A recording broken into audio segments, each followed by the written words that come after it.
In the winter of 1347, roughly 25 million peasants across medieval Europe woke up each morning not knowing if they would survive the day. They faced bone-cracking cold, starvation, disease, and the constant threat of freezing to death in their sleep. Winter was not a season to be endured. It was a war, and every sunrise meant you had won another battle. This is what it was actually like to survive a medieval winter.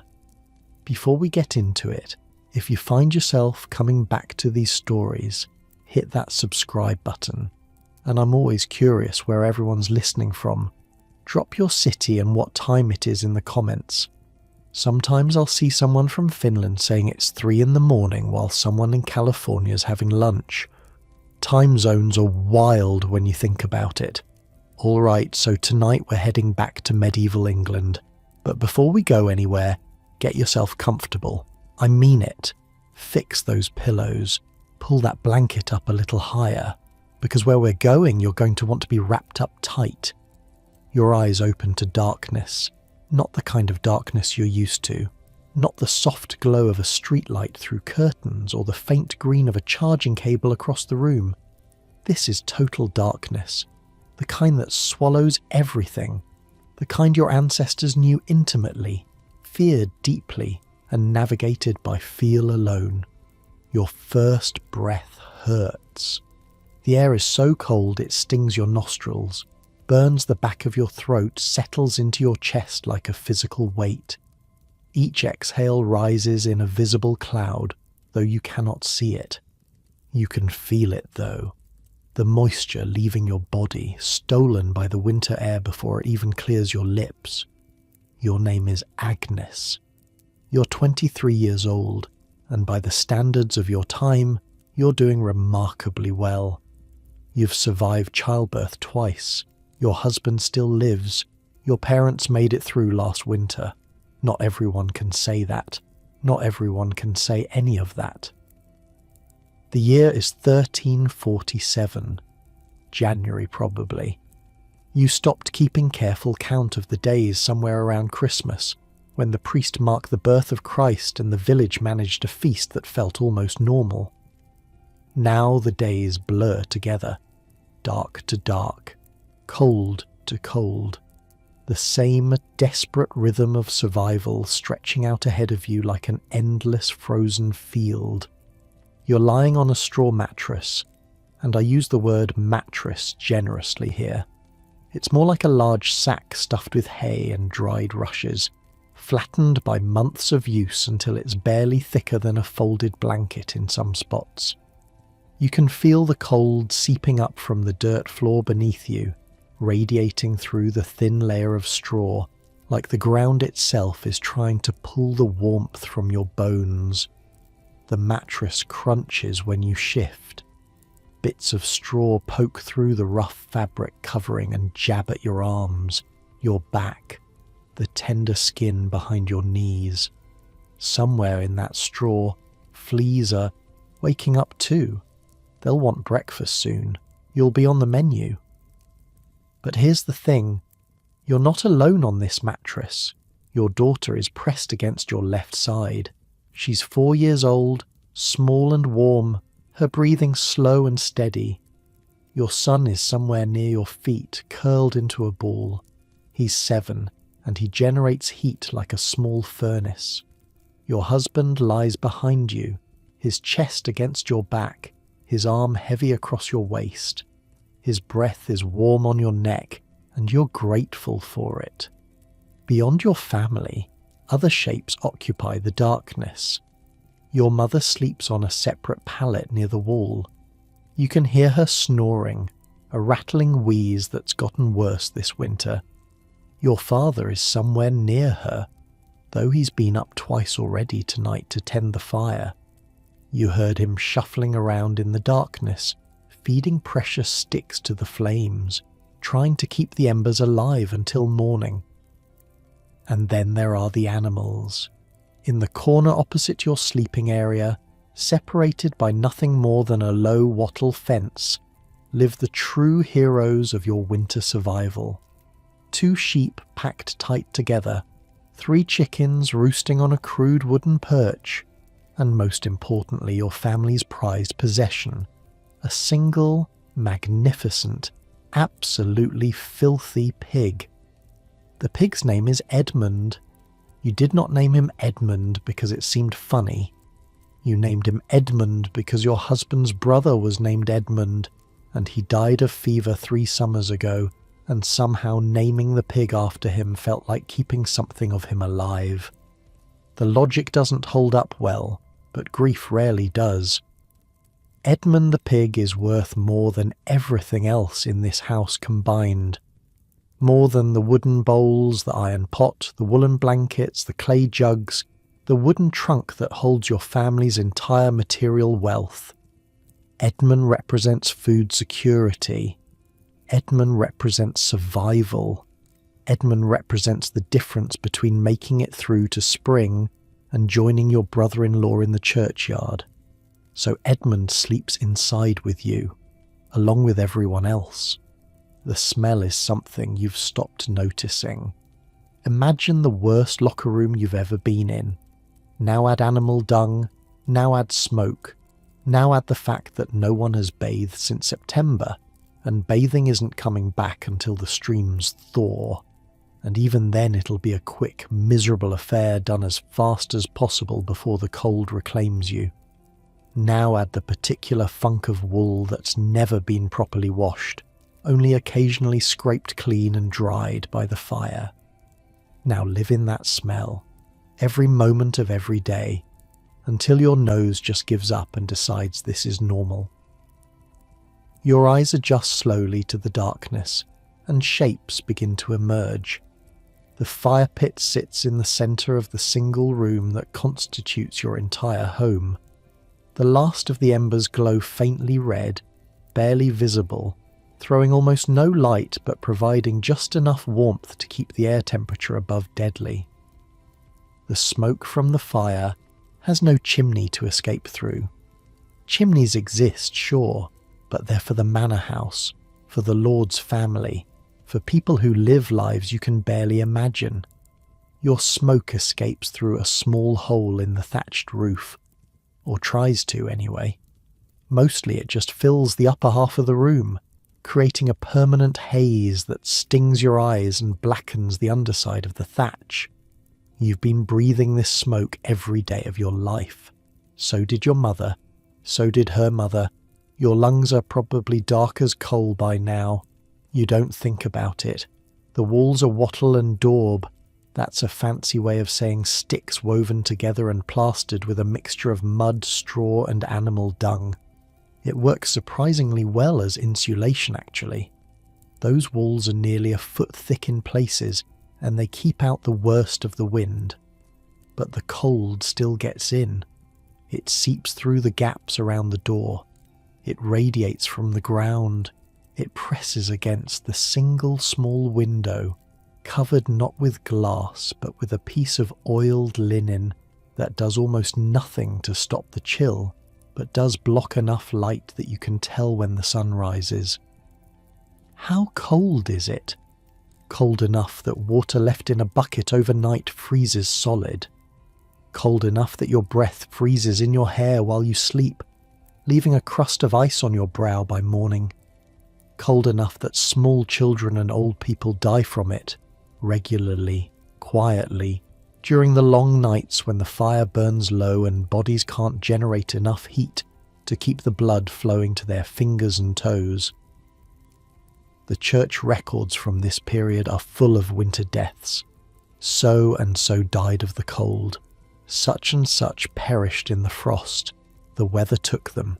The season claimed them. These were acceptable deaths, expected deaths, the price of surviving at all.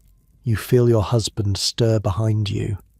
His arm tightens around your waist, and for a moment you both just lie there, neither wanting to be the first to break the seal of warmth you've created. Moving means letting cold air under the blankets. Moving means starting the day. Moving means work. But the fire is dying. You can hear it in the silence. The crackle and pop of burning wood has faded to almost nothing. The faint hiss of moisture in the sticks is gone. If someone doesn't get up soon and feed that fire, it will die completely. And restarting a fire from scratch in the dark, in the cold, with numbed fingers and breath that fogs immediately, is one of the worst ways to start any day. So you wait. You listen for your father. He's usually the one who handles the overnight fire duty, shuffling around in the darkness, keeping the flames alive through sheer force of habit. But tonight he's silent. Either he's sleeping deeply, which would be unusual, or he's already up and quietly feeding the fire, which means you might be able to steal a few more minutes of warmth. The silence stretches. Your daughter shifts against your side, making a small sound of protest. She's dreaming, maybe. Or perhaps she's half awake, sensing the cold, instinctively pressing closer to your body heat. You wrap your arm around her, pulling her tighter against you. Her hair smells like smoke and something faintly sour. You don't mind. From the animal corner, Edmund snorts. It's a surprisingly loud sound in the quiet darkness, and it triggers a chain reaction. One of the chickens clucks. A sheep bleats softly. For a moment, the house sounds almost alive, almost busy, as if dawn has already broken and the day has begun. But it hasn't. Through the oiled linen window you can see nothing, not even the faintest hint of grey. The darkness outside is as complete as the darkness inside. The sun won't rise for hours yet, assuming it rises at all. Winter days are short in England. Sometimes the sun barely clears the horizon before it starts setting again. You've lived entire weeks in a perpetual twilight. The sky never quite light, never quite dark, just a uniform grey that weighs on your spirit like a physical burden. Your father coughs. The sound comes from across the room, followed by the rustle of movement. You hear him sit up, hear the soft groan he always makes when his joints protest the cold. Hear him feeling around in the darkness for his shoes, those worn leather boots stuffed with straw for insulation that he guards more carefully than almost anything else he owns. Then you hear him moving toward the fire, the scrape of the iron poker against the stone hearth, the soft crunch of wood being shifted, the gentle whoosh of breath as he blows on the embers, trying to coax flame from ash, a spark, another, the faint crackle of fire catching on kindling. Light blooms in the darkness, not much light, just enough to cast dancing shadows on the walls, to illuminate your father's face in warm orange glow, to reveal the smoke that hangs thick in the air above your head. But after hours of total darkness, it feels almost blinding. Your father looks old in this light. He's 42, which makes him elderly by the standards of your time. His hair has gone grey, his face is lined and weathered. His hands, which feed the fire with practiced efficiency, are gnarled and scarred from decades of farm work. He catches you watching him and offers a brief, tired smile. The day, such as it is, has begun. But not quite yet. Not quite. Because there's one more ritual to complete. One more acknowledgement of the forces that keep you alive and could just as easily take you away. You close your eyes and you pray. The words are familiar. You've said them every morning of your life, and your mother said them every morning of hers, and her mother before that, stretching back through generations of peasants who lived and died on this same land, under this same sky, fighting this same endless battle against the cold. You thank God for another night survived. You ask for strength for the day ahead. You pray for enough food, enough warmth, enough grace to make it through until spring.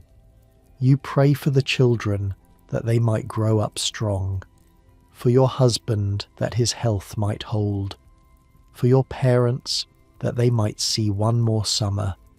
And somewhere in those prayers, held close to your heart where no one else can see, you pray for yourself, for another year of life, for another season of breath, for the simple, impossible luxury of waking up again tomorrow.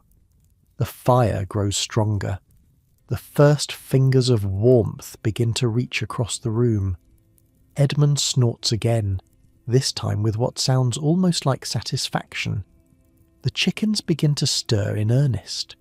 Your son kicks off his corner of the blanket and immediately curses the cold.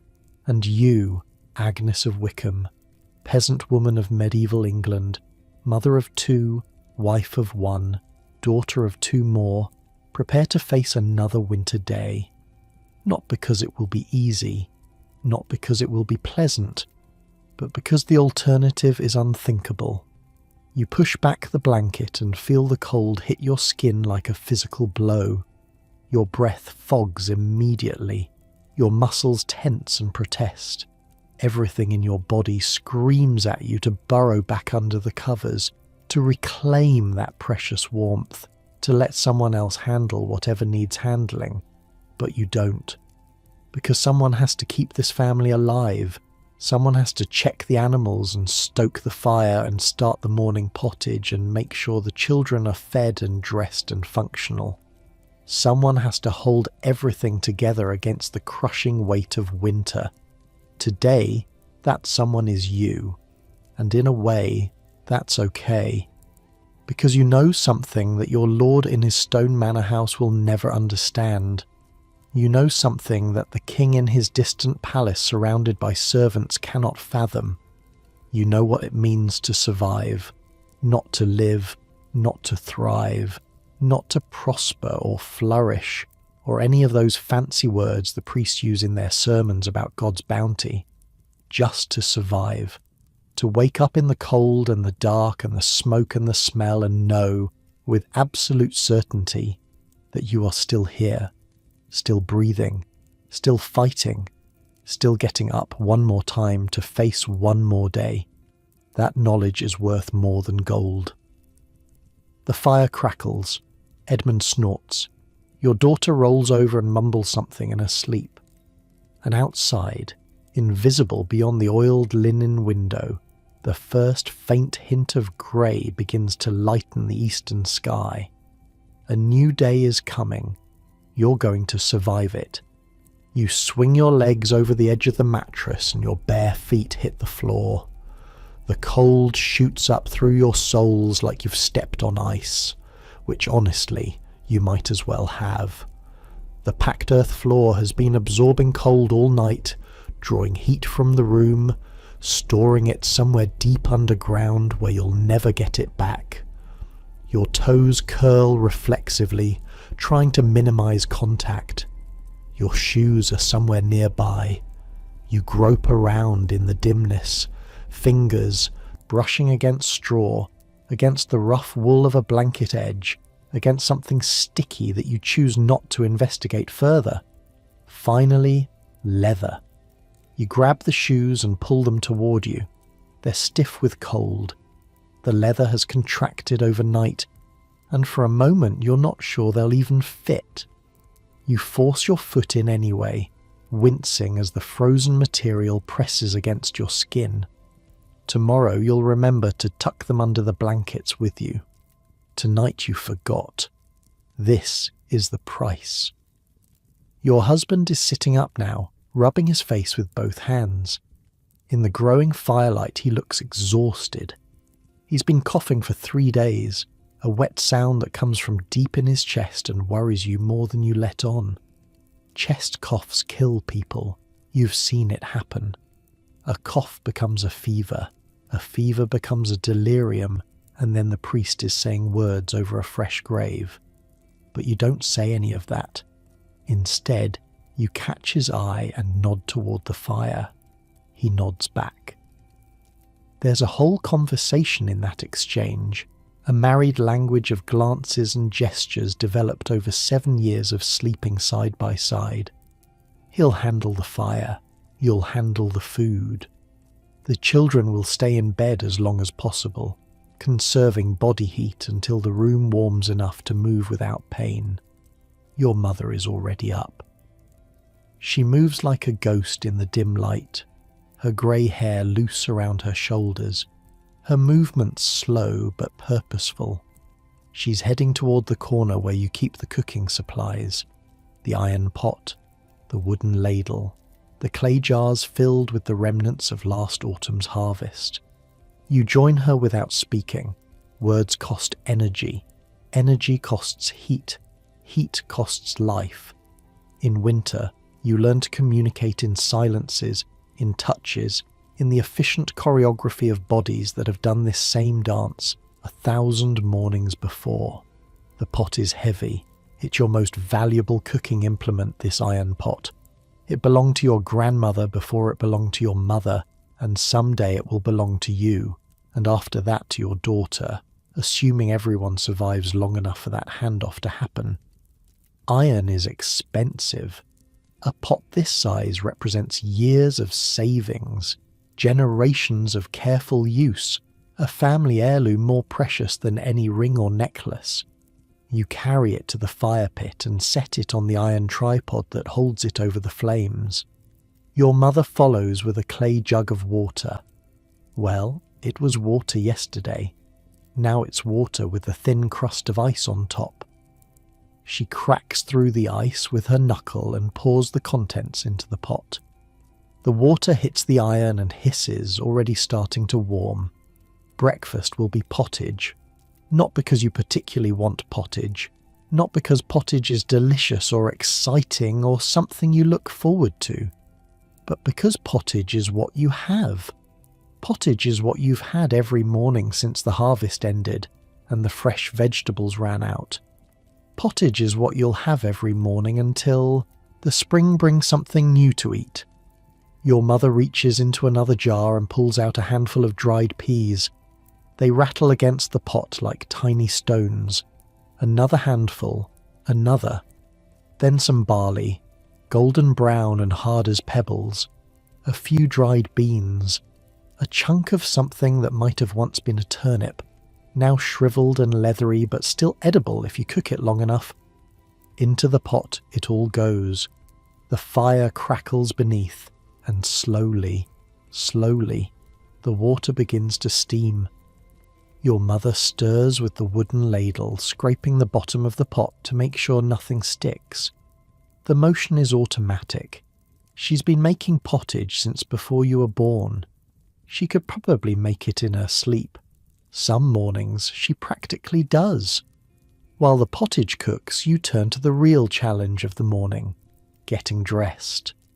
Now, you might think getting dressed is simple. You wake up, you put on clothes, you go about your day, but you're thinking about getting dressed in a world with central heating, with clothes designed to be comfortable, with the luxury of changing your outfit whenever you feel like it. Medieval getting dressed is a different beast entirely. First, you're already wearing most of what you own. The linen shift you slept in is your underwear, your pyjamas, and your base layer all in one. It's rough against your skin, woven from fibres that haven't been softened by any process more sophisticated than repeated wearing. But linen has properties that matter in winter. It dries fast when it gets damp. It breathes, and most importantly, it creates a barrier between your skin and the wool. Because the wool is coming next. Your mother hands you your winter dress. It's made of thick, dense, undyed wool. A greyish-brown colour that matches the mud and the smoke and pretty much everything else in your life. It weighs probably 10 pounds. When you pull it over your head, it settles on your shoulders like a blanket made of sandpaper. The itch is immediate. Wool, especially wool that hasn't been processed by any of the techniques that won't be invented for another few centuries, is brutally scratchy. Without that linen shift underneath, your skin would be raw within an hour. Even with it, you'll spend the day occasionally twitching, occasionally adjusting, occasionally fighting the urge to just strip everything off and scratch until you bleed. But wool keeps you alive. Wet wool still insulates. Cold wool still holds heat. Dirty wool, smelly wool, wool that hasn't been properly washed in months, still stands between you and hypothermia. So you wear the wool. You wear it every day. You wear it indoors and outdoors, sleeping and waking, working and resting. The wool is your second skin. Over the wool dress goes another layer. A sleeveless tunic, also wool, also itchy, providing extra insulation for your core. Your mother ties it at the waist with a strip of leather, cinching it tight to trap warm air against your body. The technique is the same one you use when bundling babies. Layers, tightly wrapped, creating pockets of warmth. Then the accessories. Woolen stockings pulled up past your knees and tied with strips of cloth. A wool hood that covers your head, your neck, your shoulders. It drapes down your back like a short cape. Woolen mittens that leave your fingers free but cover your palms. And finally, your cloak. The cloak is the closest thing you own to a luxury item. Your husband's mother made it as a wedding gift, spending months carding and spinning and weaving the wool, then treating it with lanolin to make it somewhat water resistant. It's thick enough that you could use it as a blanket, heavy enough that wearing it feels like carrying a small child on your shoulders, warm enough that you'd probably die without it. You wrap it around yourself and fasten it with a simple iron pin. And now, finally, you're dressed. Except for your outdoor shoes, which you'll put on if you need to go outside. Except for the extra hood you'll add if it's snowing. Except for the strips of cloth you'll wrap around your hands if your mittens aren't enough. Getting dressed in medieval winter isn't a single event. It's an ongoing negotiation with the cold, adding and removing layers as the day demands. The pottage is starting to smell like food. It's a thin smell, watery and faintly vegetable. Not particularly appetizing, but not offensive either. Just the smell of survival. The smell of another meal you'll manage to cobble together from the dwindling stores in your cottage. Your children are awake now. Your daughter is crying. Not the sharp, distressed cry of an injury, but the low, miserable whine of a cold child forced to leave a warm bed. Your son is stoic, already pulling on his own layers with the grim efficiency of a small adult. He learned early that complaining doesn't change anything, it just wastes energy. Your husband coughs again. This time it's a bad one. A hacking fit that bends him double and leaves him gasping. You watch from across the room, pretending not to watch, giving him the dignity of not being observed in his weakness. When the coughing stops, he straightens up and meets your eyes. He'll be fine. That's what his look says. He'll be fine. Don't worry, it's just a cough. You nod. 'Cause what else can you do?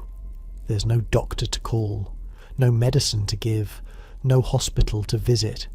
If the cough gets worse, you'll make him a tea from dried elderflower if you have any left. You'll keep him warm. You'll pray. That's the full extent of medieval healthcare for someone of your status. Your father is stoking the fire higher now. He's feeding it the good wood, the dry oak that's been curing since summer. It catches quickly, flames leaping up, heat radiating outward in waves. For a moment, for just a moment, you feel almost warm. The fire pushes back the cold, creates a bubble of livable air in the centre of the room. Everyone gravitates toward it. Your mother carries the pot closer to the flames, stirring more vigorously as the pottage begins to bubble. Your children huddle as near to the fire as they dare, their small hands extended toward the heat. Your husband positions himself where the warmth can reach his chest, maybe soothe whatever's churning in his lungs, and you stand for a moment and just watch. This is your family.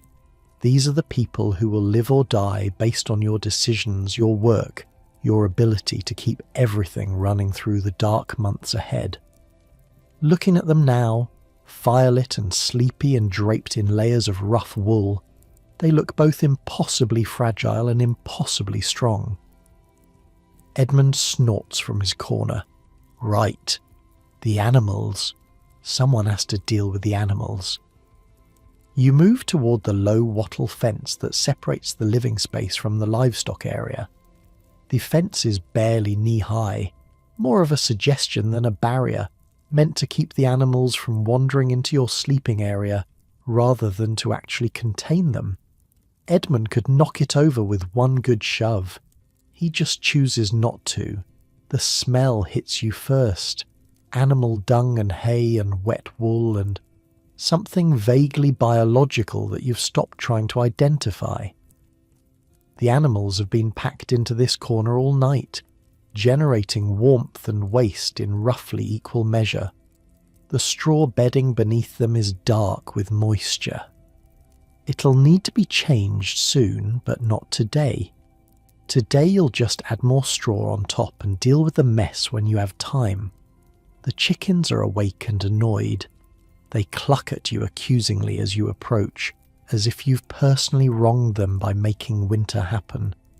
You check their roost for eggs, more out of habit than hope. Hens don't lay much in winter. The days are too short, the cold too bitter, but occasionally you get lucky. Today is not an occasional day. No eggs. The sheep are fine. They're always fine. They're essentially wearing their own wool blankets year-round, which gives them a biological advantage you frequently envy. They bear at you as you check their water trough, which has frozen over again. You'll need to bring hot water from the fire to melt it. Another task for the list. And Edmund. Edmund the Magnificent. Edmund the Corpulent. Edmund the pig who represents your family's entire savings. He looks up at you with his small, intelligent eyes and grunts a greeting. You scratch behind his ears, feeling the coarse bristles under your fingers. His skin is warm. That's good. Pigs can get sick too, and a sick pig in winter is often a dead pig, and a dead pig means a hungry spring. But Edmund is healthy. Edmund is eating well. Edmund, against all odds, seems to be thriving. You'll slaughter him eventually. That's what pigs are for. When the winter stores run low enough, when the choice comes down to Edmund or your children going hungry, you'll take the knife to Edmund's throat and bleed him out and hang him in the cold to cure. You'll eat pork, for weeks afterward, preserved in salt you bought from the merchant who comes through twice a year. Every part of Edmund will be used. The meat, the fat, the organs, the blood. Even the bones will be boiled for broth. But not today. Today, Edmund lives. You give him an extra scratch and turn back to the fire. Your mother is dishing out the pottage now. Each family member gets a wooden bowl. Each bowl gets a careful ladle of the thin, steaming gruel. There's no bread this morning. The last of the barley flour went into yesterday's loaf, and you won't be able to grind more until the weather clears enough to visit the mill. So it's just pottage, and maybe a bit of hard cheese if your mother is feeling generous. She's feeling generous. From a clay pot sealed with wax, she produces a round of cheese that's been aging since autumn. It's hard as rock and smells like feet, but it's protein and fat and calories, and in winter, those things matter more than taste.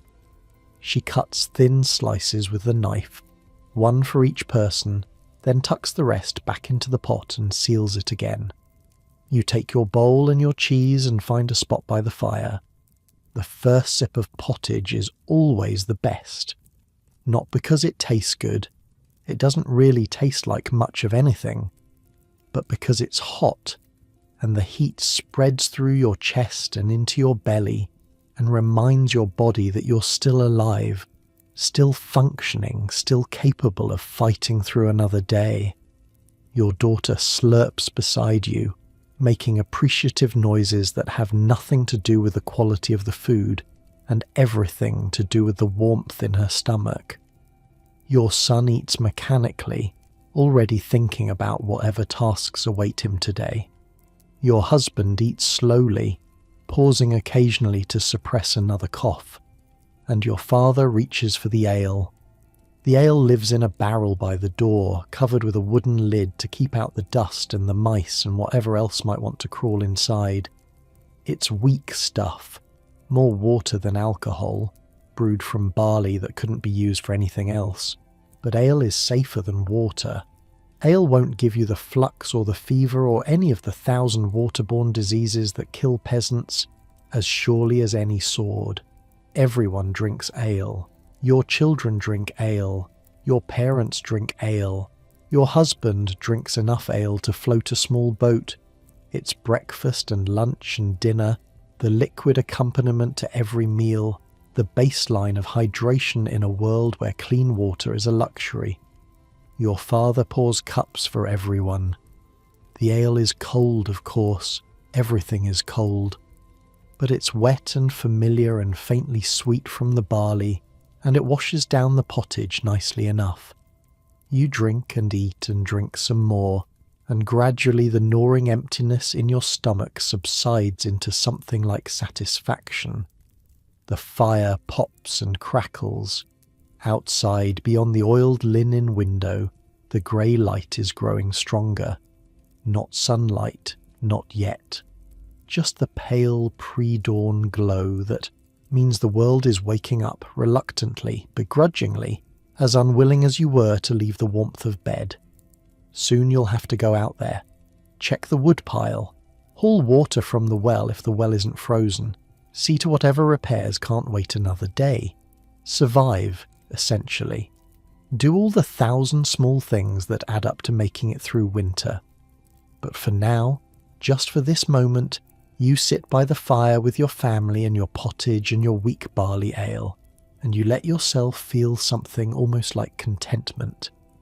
Your daughter leans against your side, bowl empty, eyes drooping. You wrap an arm around her and hold her close. Outside, the winter waits, but inside, surrounded by the people you love and the warmth you've built, you're ready for it. The door doesn't want to open. You push against it with your shoulder, feeling the wood groan in protest. Ice has formed overnight in the gaps between the door and the frame, sealing it shut like nature's own lock. You push harder. Something cracks. The door swings outward and the cold hits you like a fist. This is a different cold than inside. Inside was uncomfortable. Inside was bitter. Inside made you want to stay under the blankets forever. Outside is trying to kill you. The air burns going down. Your eyes water immediately, tears freezing on your lashes before they can fall. The exposed skin of your face goes numb within seconds.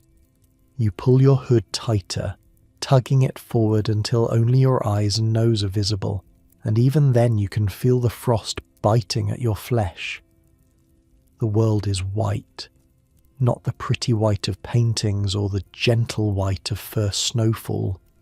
This is the harsh, blinding white of deep winter, snow piled high enough to swallow a child, ice glazing every surface, the sky above a flat grey that promises more of the same.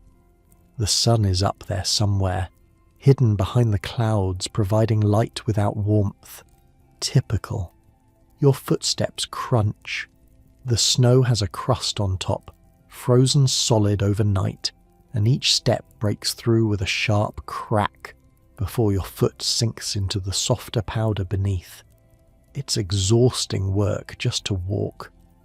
By the time you reach the woodpile, maybe 30 feet from your door, you're already breathing hard.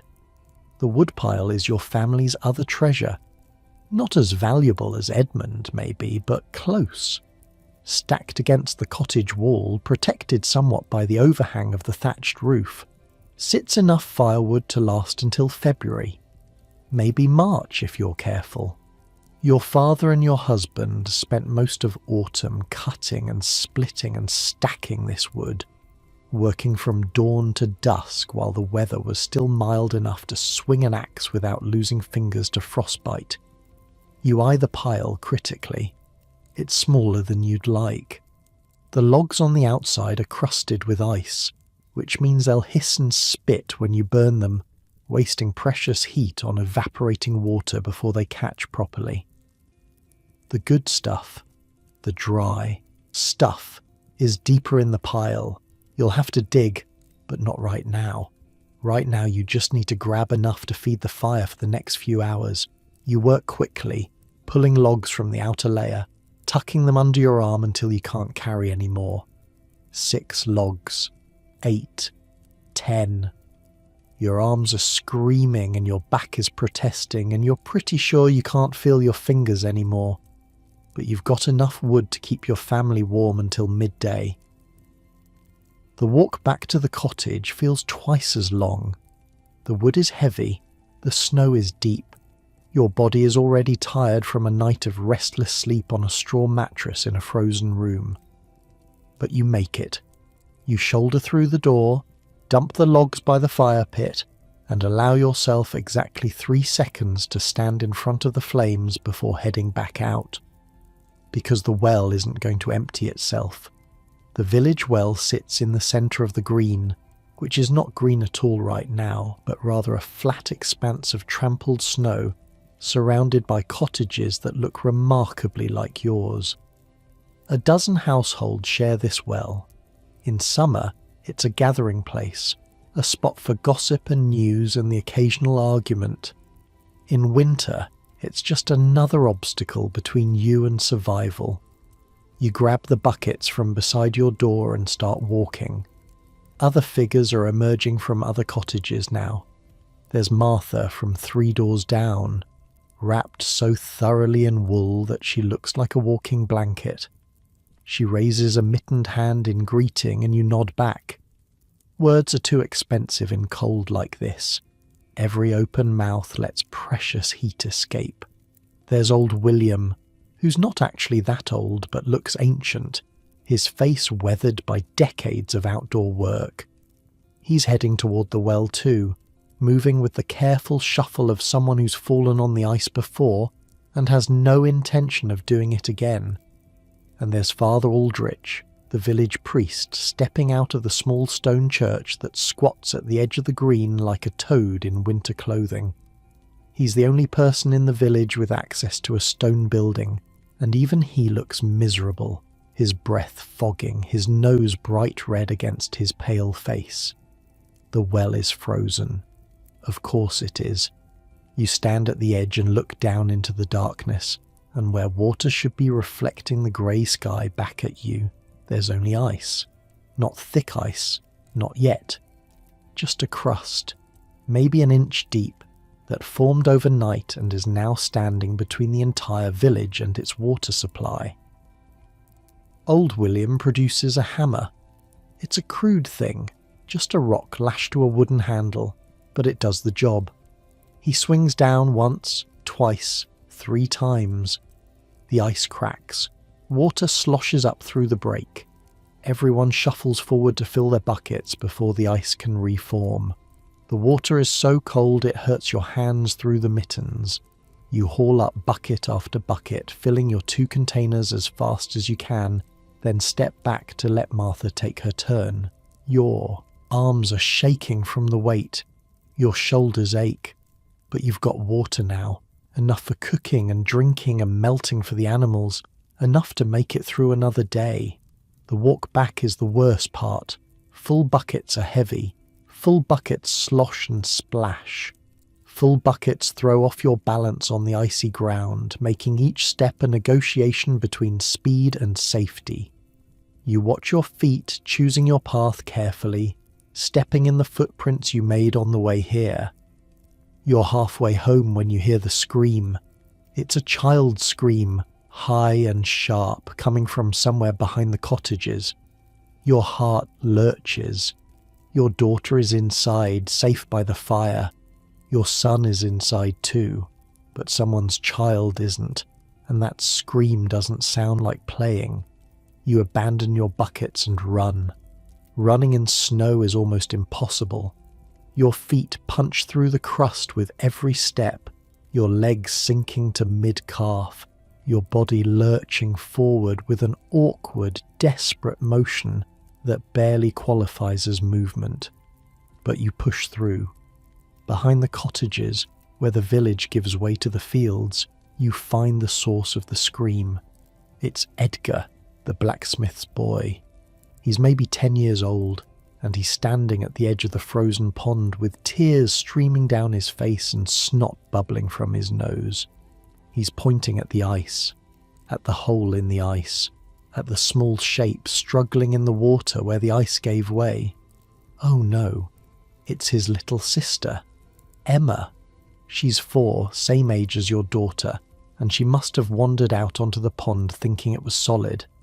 She's chest deep in freezing water now, her small hands scrabbling at the ice edge, her mouth open in a silent scream because she's too cold to make sound anymore.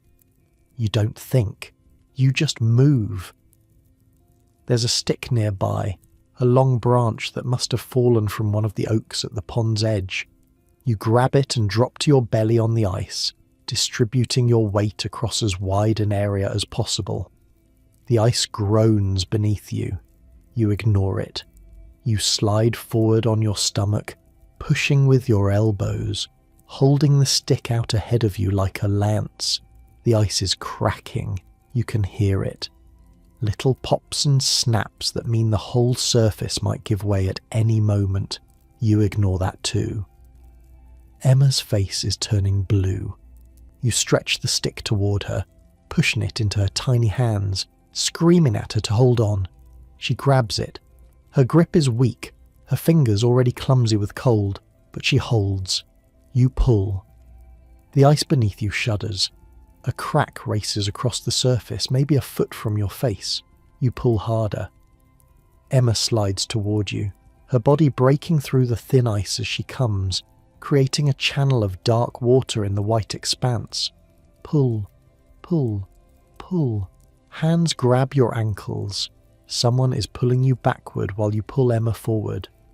The chain of bodies stretches across the ice, anchored by whoever reached you first, and inch by inch you drag Emma out of the water and onto the more solid ice near shore. She's not moving. Her eyes are closed.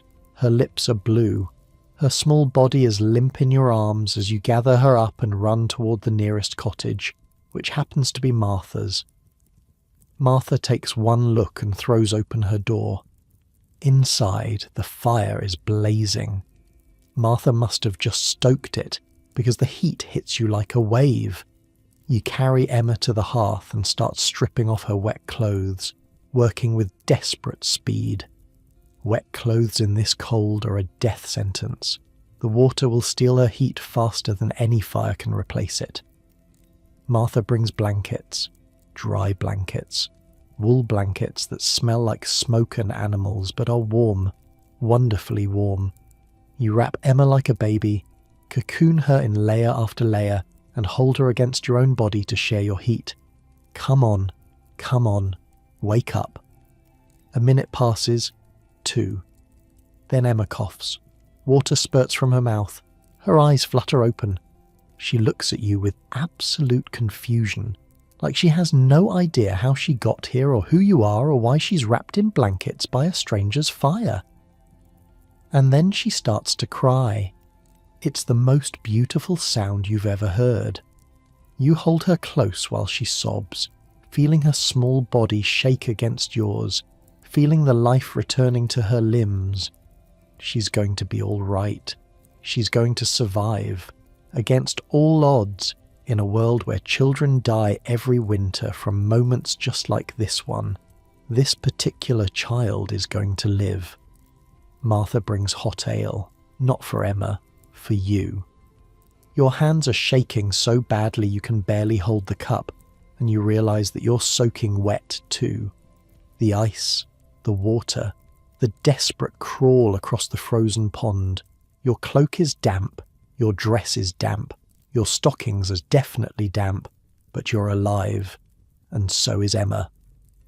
The blacksmith arrives 20 minutes later, having been summoned by Edgar. He's a massive man, shoulders like an ox, hands like shovels, and right now he's crying like a baby.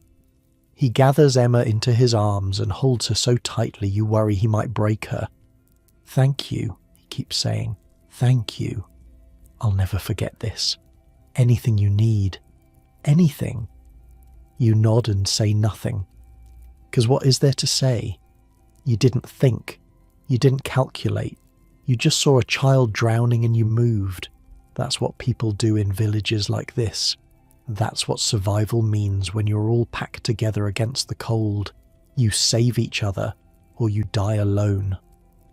Martha insists on drying your clothes by her fire. So you sit there, wrapped in a borrowed blanket, wearing a borrowed shift, watching the steam rise from your cloak as it hangs near the flames.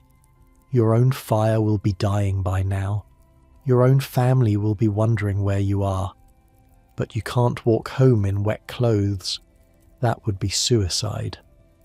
Through Martha's window you can see the village going about its morning. Smoke rises from every chimney, or every smoke hole anyway. Figures move between cottages, carrying wood, carrying water, carrying the endless burdens of winter life. Someone is repairing a fence that must have collapsed under the snow. Someone else is breaking ice off their roof before the weight can bring the whole structure down. This is what winter looks like from the inside. Not the pretty paintings of snow-covered landscapes, not the romantic notions of cosy firesides and warm drinks. Just work. Endless, exhausting, life or death work, every single day. Martha brings you more ale and sits down beside you. She's older than you by maybe 10 years, a widow whose husband died in the last great sickness. She lives alone now, which is dangerous in winter. No one to share body heat with. No one to tend the fire if she gets sick. No one to notice if she just doesn't wake up one morning. But she's tough, Martha. Tough as old leather. "How's your man?" she asks. "Heard him coughing at the well yesterday."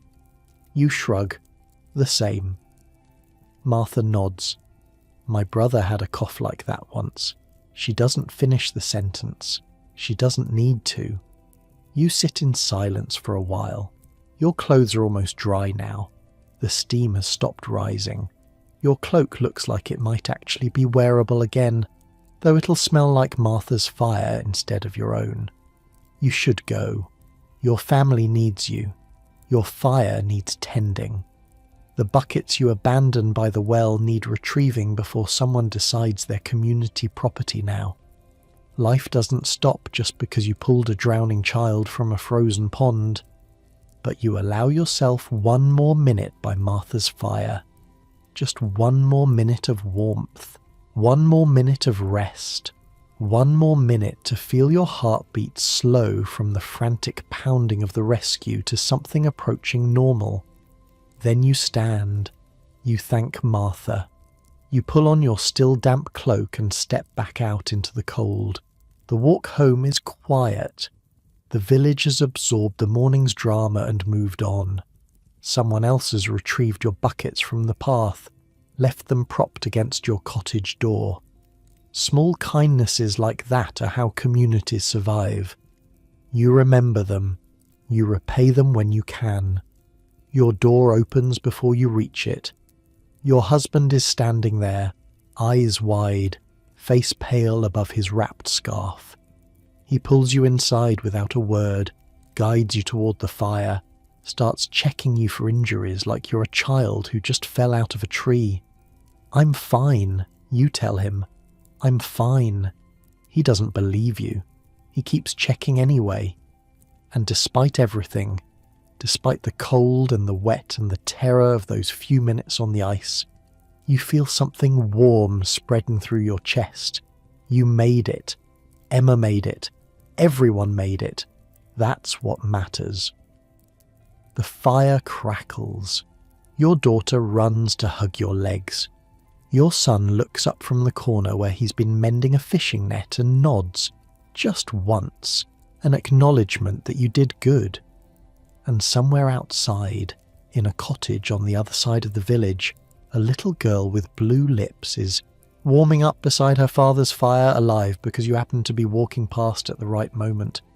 Winter is brutal. Winter is cruel. Winter kills without mercy or warning. But sometimes, just sometimes, you get to push back. The church bell rings at noon. It's the only way anyone knows what time it is.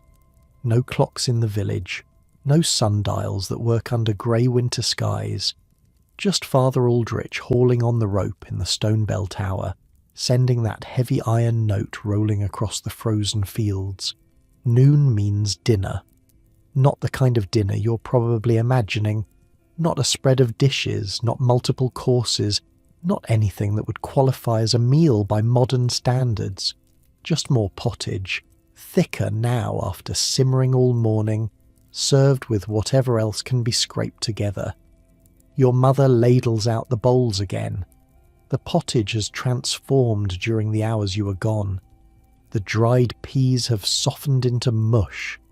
The barley has swelled until each grain is plump and tender.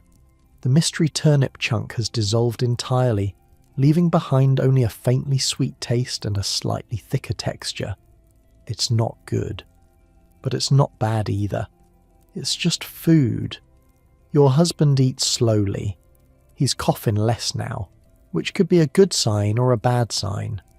Sometimes coughs get quieter before they get worse. Sometimes the body just gives up on fighting and the sickness settles deeper, moving from the throat to the chest to the lungs where it can do real damage. You watch him without watching him, a skill you've perfected over 7 years of marriage. After dinner, your father announces he's going to check on the food stores. This is not a casual activity. This is the most important audit your family will conduct all winter. Everything depends on what he finds in the storage corner, the clay pots and wooden barrels and linen sacks that hold the difference between survival and starvation. You follow him. The storage area sits in the darkest corner of the cottage, away from the fire's heat, where the cold actually helps preserve what little you have. Your father lifts a rough wooden lid and peers inside the first barrel. Barley. He reaches in, runs the grain through his fingers, estimates the depth. Maybe 2 months' worth, he says. If we're careful, 2 months puts you in March. That's not bad. March is when things start thawing, when the first green shoots appear, when the world remembers that it's supposed to be alive. The next barrel is peas, dried, shriveled, rattling against the wooden sides like pebbles in a cup. Your father does the same calculation. 6 weeks, maybe 7. Less good. 6 weeks is mid-February. The hungry gap between winter stores running out and spring crops coming in. That gap kills people. That gap is what separates the families who make it from the families who don't. The sacks are worse. One holds oats, maybe a month's supply. Another holds beans, also about a month. A third holds something that might have been turnips once, but now looks like a collection of withered fists, their moisture long since evaporated. Your father straightens up and does the math in his head. You can see him working through it. How many mouths to feed? How many days until spring? How much buffer for emergencies? How much to set aside for seed?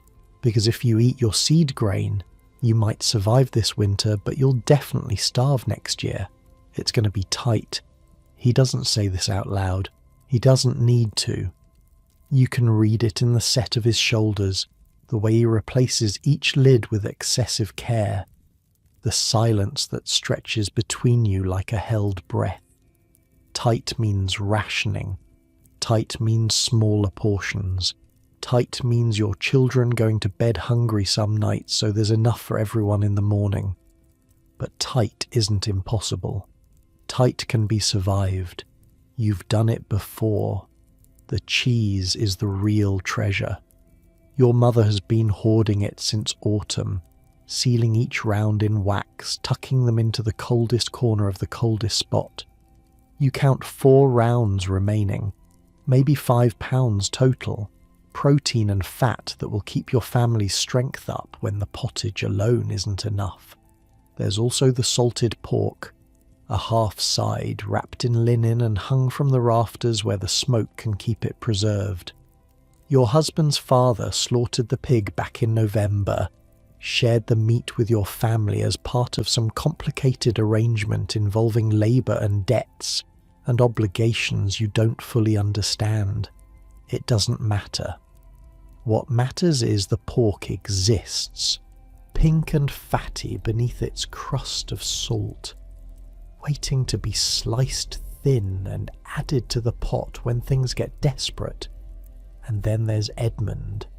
No one mentions Edmund, but everyone looks toward the corner where he's sleeping, his bulk rising and falling with each snoring breath. Edmund is the last resort. Edmund is the break glass in case of emergency option. Edmund represents maybe 200 pounds of meat on the hoof, enough to feed your family for a month if it comes to that. It won't come to that. Probably. A knock at the door. Your heart jumps. Unexpected visitors in winter are rarely good news. Disease, death, demands from the manor, soldiers passing through. The list of bad possibilities is long. The list of good possibilities is short. Your father opens the door. It's Robert, the Reeve. Robert is the Lord's man in the village, not a noble himself, just a peasant like the rest of you, but elevated to a position of minor authority. He collects the rents, he settles disputes, he carries messages between the manor house and the village, and right now he's standing in your doorway with snow on his shoulders and an apologetic expression on his weathered face. Lord wants to see the men, Robert says, tomorrow morning. Something about the spring labour. Your father nods. Your husband coughs. Robert pretends not to notice. After Robert leaves, your father sits down, heavily by the fire. Spring labour. That means the Lord is already planning for planting season, already thinking about which fields need ploughing and which ditches need digging, and how many days of work he can extract from his tenants before they collapse from exhaustion. 3 days a week.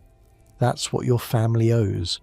3 days every week, your father and your husband trudge up to the manor lands and work the Lord's fields, the Lord's gardens, the Lord's whatever needs doing.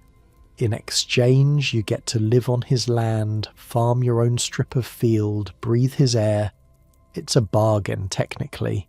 It doesn't feel like one. The remaining 4 days belong to you. Well, 3 really, because Sunday belongs to God, and you can't work on Sunday without risking your immortal soul.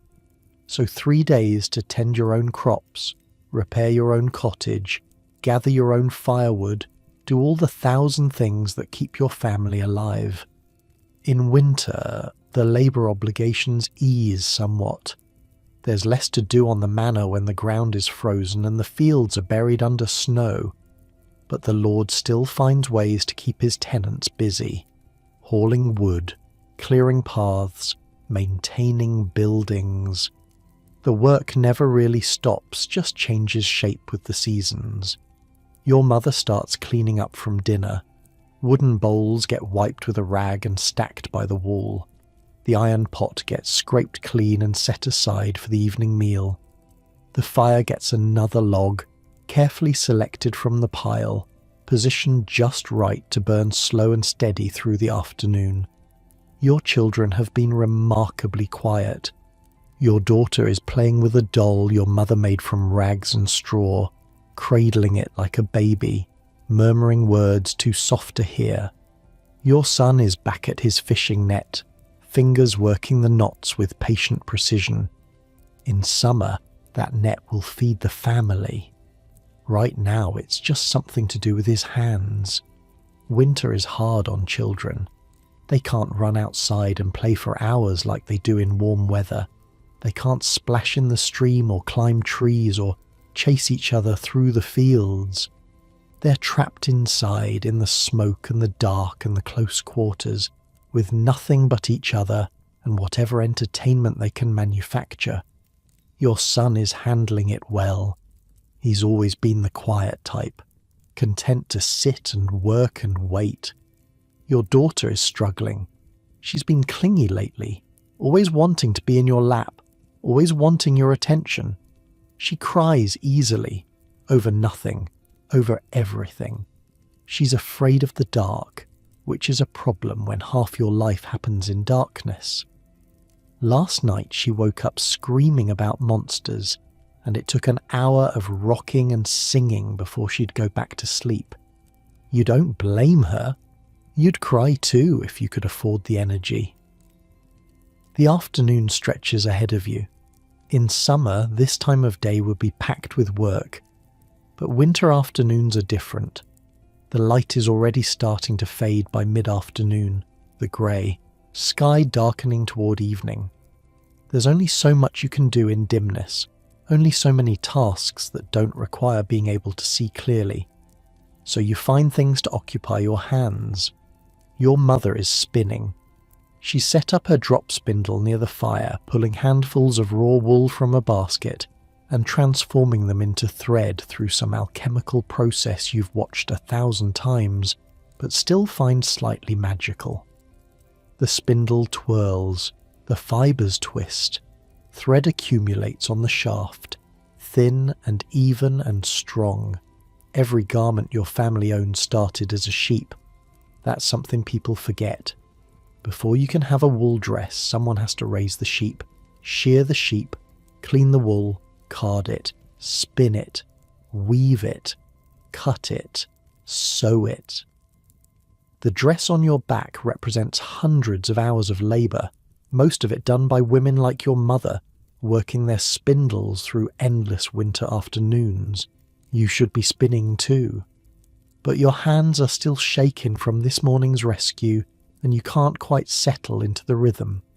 The thread keeps coming out uneven, thick in places, thin in others.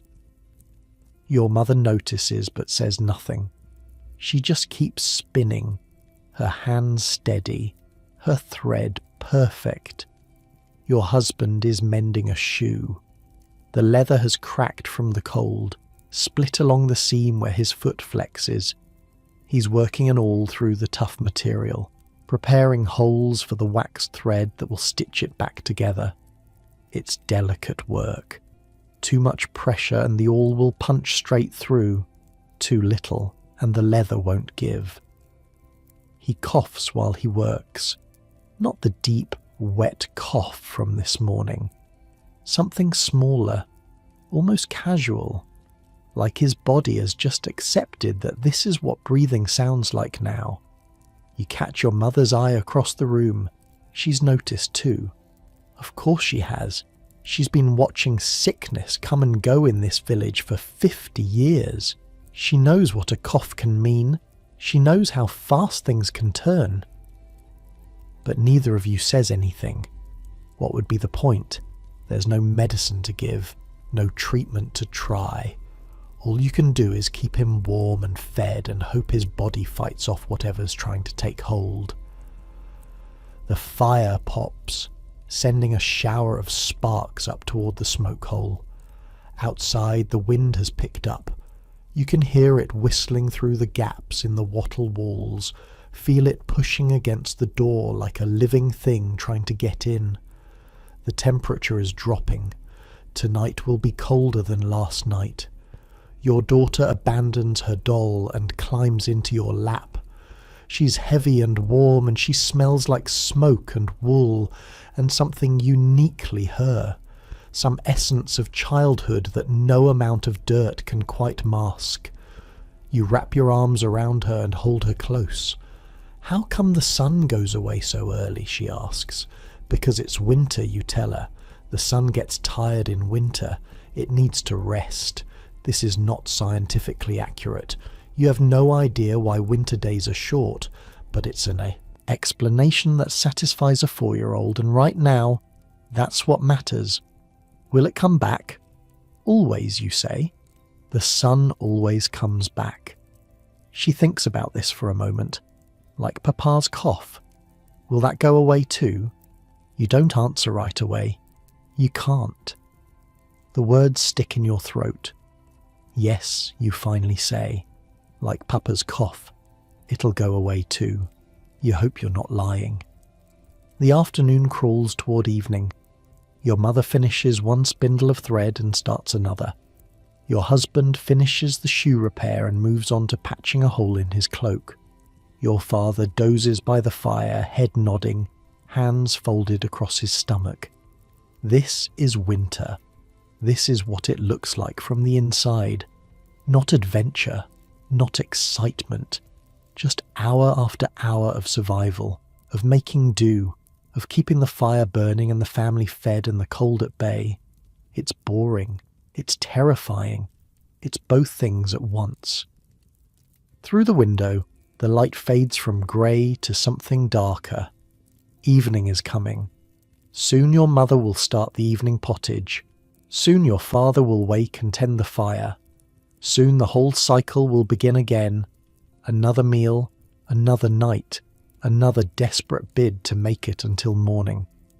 But for now, in this moment, your daughter is warm in your arms and the fire is crackling and your family is alive.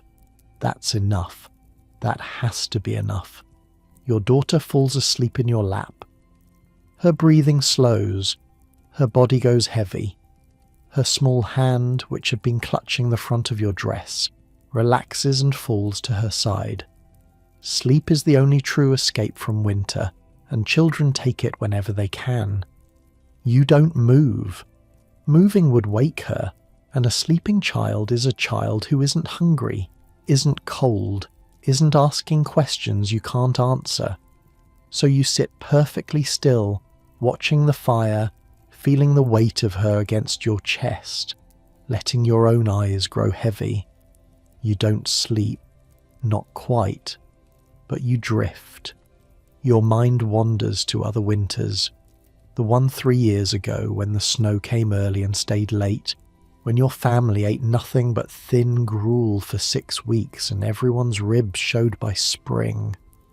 The one 5 years ago when your baby brother died, just stopped breathing in the night, his little body too weak to fight off whatever sickness had taken hold. You were 14 when he died. You didn't understand then. You do now. Winter takes people. That's just what it does. You can fight as hard as you want, stack as much wood as your arms can carry, hoard every scrap of food like a dragon hoarding gold. And still, sometimes, winter wins. The fire crackles. Your daughter sighs. Outside the wind howls. A hand touches your shoulder. You startle awake, blinking. Your mother is standing beside you, her face soft in the firelight. She gestures toward the pot, then toward the storage corner. It takes you a moment to understand. Time to start on the evening meal. You ease your daughter off your lap, settling her onto the floor, beside the fire where she curls up and keeps sleeping. Children can sleep through anything when they're tired enough. Wars have probably been fought around sleeping children. The evening pottage will be different from the morning and noon versions. Not better, exactly, just different. Your mother has been saving a precious onion, one of the last from the autumn harvest, and tonight she's going to use it. The smell of onion cooking in rendered fat is one of the best smells in the world, second only to actual meat. You help her peel the papery skin. The onion is soft in places, starting to go bad. You cut away the spoiled sections and dice what remains. Maybe a quarter of the original size, but it's something. It's flavour. It's a break from the endless monotony of peas and barley. Into the pot it goes. Your mother has saved some of the pork fat from when you used the salted meat last week. She scrapes it into the pot and positions everything over the fire. The fat starts to sizzle. The onion starts to soften. The smell fills the cottage like a blessing. Your husband lifts his head. For the first time all afternoon, he looks interested in something. His nostrils flare. His eyes track toward the pot. The smell of cooking onion can do what no amount of talking and worrying could accomplish. It can make a sick man feel alive. That's something anyway. A knock at the door. Again.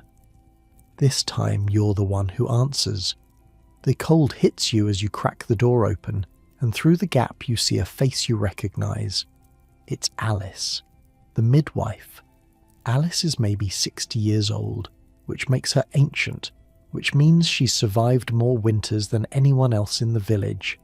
She knows things, herbal remedies, prayers that might help, the difference between a cough that kills and a cough that just annoys. She's not here by accident. Word travels fast in a village this small. Someone told someone who told someone that your husband has been coughing, and Alice decided to pay a visit. Whether she was asked or just showed up on her own, you're not sure. It doesn't matter. You step aside and let her in. Alice moves straight toward the fire, straight toward your husband, without any of the social pleasantries that would normally accompany a visit. She pulls back his blanket, presses her ear against his chest, makes him breathe deep, which triggers another coughing fit that bends him double.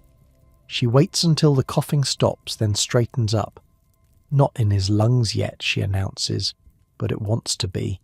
Keep him warm, keep him fed, and make him drink this. From somewhere in the folds of her cloak she produces a small clay bottle, stoppered with wax. You take it, feeling the weight of it in your palm. What is it? Elderflower and honey mostly. Some other things. Don't ask what. You don't ask what. Alice stays for a cup of ale and a few minutes by the fire. She tells you about old Marjorie on the far side of the village, who's been having stomach troubles. About the miller's youngest who fell off a ladder and broke his arm. About the rumours coming from the next village over. Something about wolves getting bold enough to attack sheep in their pens. Wolves. You file that information away. Wolves usually stay in the forests, hunting deer and whatever else they can find. But when winter gets hard enough, when the deer are gone and the rabbits are hiding, wolves come looking for easier prey. Chickens, sheep, children, if the stories are true. You'll make sure your children stay inside after dark. Not that they go outside much anyway, but still. Better safe than eaten. Alice finishes her ale and stands to leave. At the door she pauses, looks back at your husband, who's already drifting towards sleep again. Looks at you. He's strong, she says. Stronger than he looks. But watch him close. If the cough moves down, send for me. You nod. She's gone. The cottage feels smaller after she leaves. Darker somehow, even though the fire is burning just as bright. You look at the little clay bottle in your hand and wonder what's in it. What combination of herbs and prayers and folk knowledge Alice has packed into this simple container. Does it matter? If it works, it works. If it doesn't, well, you'll cross that bridge when you come to it. You set the bottle by your husband's sleeping spot and turn back to the cooking. The onion has caramelized now, brown and sweet at the edges. Your mother adds water from the bucket, then starts dropping in the evening's ration of peas and barley. The pot bubbles and steams. The smell shifts from pure onion to something more complex, savoury and rich. Your son appears at your elbow. He's been quiet all afternoon, working on his fishing net, watching and listening without comment. But now he has something to say. Can I go check the wood pile? You consider. It's getting dark. The temperature is dropping. but the woodpile is only 30 feet from the door, clearly visible from the cottage, and your son is old enough to handle a simple task like counting logs. Be quick, you tell him, and stay where I can see you. He pulls on his cloak and slips out the door. You watch through the window as he trudges through the snow toward the stacked wood. He's so small against the white expanse, so fragile, but he moves with purpose, with the confidence of a child who's been given a job and intends to do it right. He comes back 5 minutes later, cheeks red, nose running. 28 logs on the outside, he reports. More underneath, but I couldn't count those. 28. You do the math. At 3 logs a day, that's maybe 9 days, but you use more than 3 logs when it's this cold, and you haven't even started on the deep reserves yet. The wood your father stacked first back in October, the driest and best of the lot. You'll be fine. Probably. Good work, you tell your son. Warm up by the fire. He does, settling onto the floor next to his still sleeping sister. He doesn't wake her. He knows better. Instead, he just sits there, hands extended toward the flames, letting the heat seep back into his frozen fingers. Your father wakes from his doze. He sits up slowly, wincing at the stiffness in his joints, looking around the room with the slightly confused expression of someone who's not sure how long they've been asleep. His eyes find the pot. His nose finds the smell. Onion? He asks. Last one, your mother says. He nods slowly, processing this. The last onion. One more small marker on the road towards spring. One more item checked off the list of things you'll have to survive without until the ground thaws and new seeds can be planted. But tonight, there's onion. Tonight, the pottage will taste like something other than desperation. Your daughter wakes up hungry. She always wakes up hungry. You're pretty sure she went to bed hungry last night and will go to bed hungry again tonight, no matter how much pottage she eats. Growing children need more food than you can provide. That's just the mathematics of winter, but you do what you can. You give her a wooden spoon to lick while your mother finishes cooking. You tell her the pottage is almost ready. You distract her with questions about her rag doll. What's the doll's name? What did the doll do today? Is the doll warm enough by the fire? The doll's name is Emma. You freeze for a moment. Emma. The same name as the girl you pulled from the pond this morning. Your daughter must have overheard someone talking about it. Children pick up everything, even things you think they're too young to understand. Why Emma? You ask carefully. Because she was scared, your daughter says. But someone saved her. Your throat tightens. You pull your daughter close and hold her, breathing in the smoke and wool smell of her hair. Yes, you say. Someone saved her. The evening meal happens slowly. Everyone gathers around the fire. Bowls are filled. Ale is poured.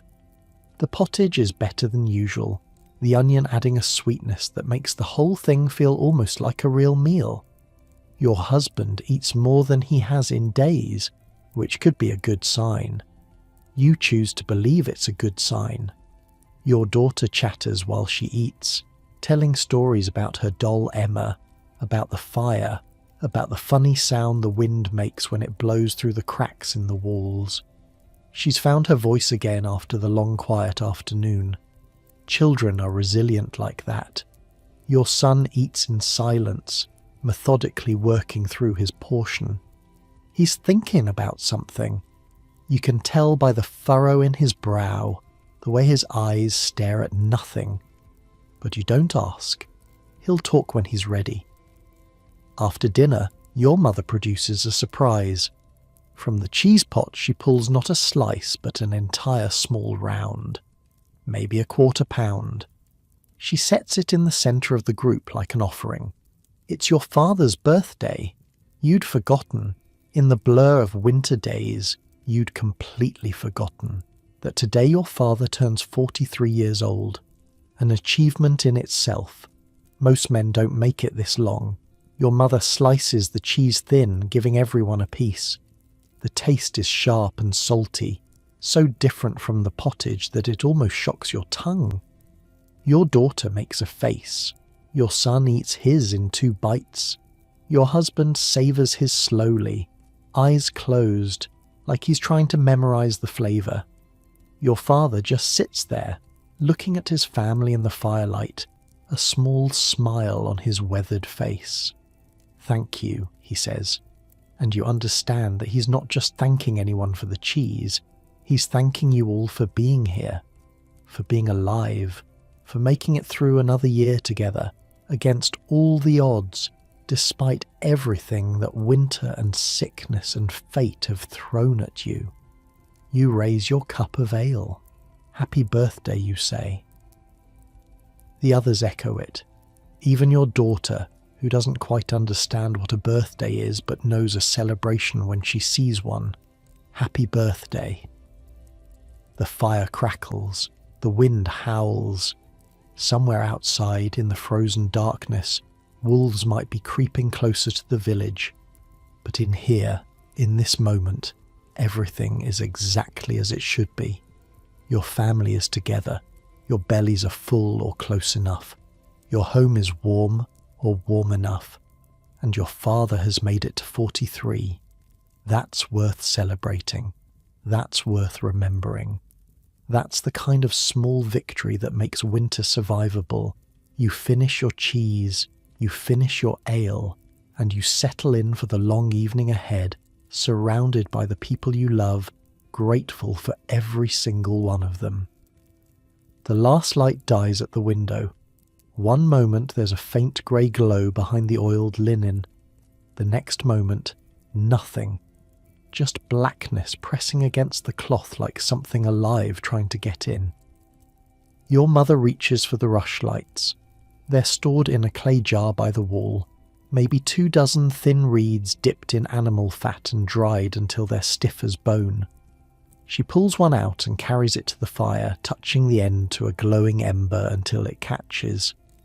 The flame is small and orange, guttering in the draught, throwing barely enough light to see by.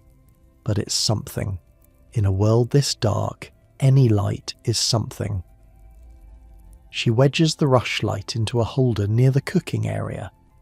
The holder is just a forked stick jammed into the packed earth floor.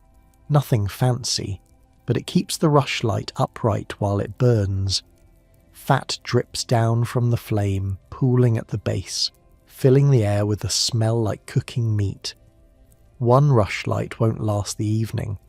They burn for maybe an hour each, sometimes less if the fat wasn't applied evenly. Your mother has already set another 2 aside, ready to be lit when the first one gutters out. Rushlights are cheap, just reeds from the marsh and fat from whatever animal you've slaughtered recently. But cheap is relative. Everything costs something in winter. The fire does most of the lighting work. Your father has built it up for the evening, adding the thicker logs that burn slow and steady, creating a core of heat that will last until someone wakes in the middle of the night to feed it again. The flames cast dancing shadows on the walls, making the cottage feel larger than it is, making the darkness seem less absolute. Everyone has settled into their evening positions. Your father claims the spot closest to the fire, his back against the wall, his bad leg stretched out toward the warmth. He says it aches worse in cold weather. Though whether that's true or just an excuse to hog the best seat, you've never been sure. Your mother sits beside him, spindle in hand, still working even now. The thread she's making will become cloth. The cloth will become garments. The garments will keep your family warm next winter, assuming everyone survives this one. The cycle never stops. Your husband is wrapped in blankets near the animal corner. The warmth from the livestock drifts over to him, mixing with the heat from the fire. You've given him the first dose of Alice's medicine, pouring a careful measure into a cup of ale. He drank it without complaint, though his face suggested it tasted like something scraped off a stable floor. Now he's drowsy, eyes half closed, the coughing temporarily suppressed. Your children are between you and the fire. Your son has abandoned his fishing net and is carving something from a scrap of wood. He won't tell you what it is. He wants it to be a surprise. The knife moves carefully, shaving off thin curls that drift to the floor like tiny feathers. Your daughter is fighting sleep. Her eyes keep closing, then snapping open when her head droops. She wants to stay awake. She wants to be part of whatever happens next. But her body has other plans, and those plans involve unconsciousness in the very near future. "Tell us a story," she says. The words are slurred with exhaustion, but the request is clear. A story. Something to fill the darkness. Something to make the long winter night feel shorter. You look at your mother. She was always the storyteller in your family. She has a voice that rises and falls like music, that makes even ordinary words feel special. And she has a memory full of tales, passed down from her mother, who got them from her mother, stretching back generations into a past no one can quite remember. Your mother sets down her spindle. The story she chooses is an old one. You've heard it 100 times, but hearing it again, in the firelight, with the wind howling outside and your family gathered close, it feels new. Once, she begins, there was a winter that lasted 7 years. Your daughter's eyes go wide. 7 years is forever when you're 4. The sun disappeared behind the clouds and didn't come back. The snow piled higher and higher until it covered the rooftops. The rivers froze solid and the ice never melted, and people said that God had turned his back on the world. She pauses. The fire pops. Everyone leans in. In a village much like this one, there lived a girl named Maud. She was clever and brave, and she never complained, even when her fingers turned blue from the cold, even when her belly ached with hunger, even when her father fell sick and couldn't work the fields. You glance at your husband. His eyes are closed now, but you can tell from his breathing that he's still awake, still listening. Maud knew that her family would die if the winter didn't end. So she decided to find the sun. Your daughter gasps. Find the sun? Can you find the sun? Maud thought so, your mother says. She packed a bag with bread and cheese. She put on her warmest cloak, and she walked out into the snow. The story continues. Maud travels through forests where wolves circle just beyond the firelight. She crosses frozen rivers where the ice groans beneath her feet. She climbs mountains so tall that the clouds wrap around her like blankets. At each stage she meets someone who needs help, an old woman who's lost her way, a wounded deer caught in a trap, a child crying for its mother, and each time Maud stops to help, even though it costs her precious time, even though the cold is seeping deeper into her bones. Because that's what brave people do, your mother says. They help, even when it's hard, even when it would be easier not to. Finally, Maud reaches the cave where the sun is sleeping. Your mother's voice drops low. The rushlight flickers. The shadows on the walls seem to lean closer, listening. The sun was tired, your mother says, so tired from shining that it just wanted to rest. But Maud told it about her village, about the frozen fields and the starving animals and the people huddled together for warmth. She told it about her father, sick in bed, growing weaker every day. And what happened, your daughter asks. She's forgotten about being sleepy. She's sitting up straight, eyes locked on her grandmother's face. The sun woke up. Your mother smiles. The firelight catches the lines on her face, the grey in her hair, the 60 years of hard living written in every crease and wrinkle. It rose up from its bed of clouds and followed Maud back to her village, and when it shone down on the snow, everything started to melt. The ice cracked, the rivers flowed again, green shoots pushed up through the earth, and her father got better. He opened his eyes and saw the sunlight streaming through the window, and he smiled, and he said, "Spring is here." Your daughter exhales, a sound of pure satisfaction. The story is over. The lesson, such as it is, has been delivered. Be brave. Help others.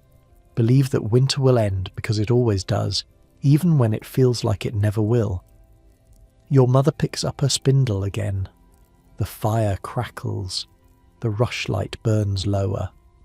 Outside, the darkness is complete, pressing against your little cottage like the ocean pressing against a boat. Your son has finished his carving. He holds it up too, the firelight turning it this way and that. It's a bird, a small wooden bird with wings outstretched, frozen in the moment before flight. That's beautiful, you tell him. He shrugs, embarrassed by the praise, but you can see the pride in his eyes.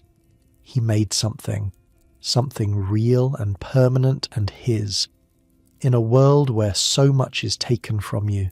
Making something feels like rebellion. For you, he says, and presses the bird into your hand. The wood is smooth from the hours of carving. The wings are delicate, carved thin enough that the firelight almost shines through them.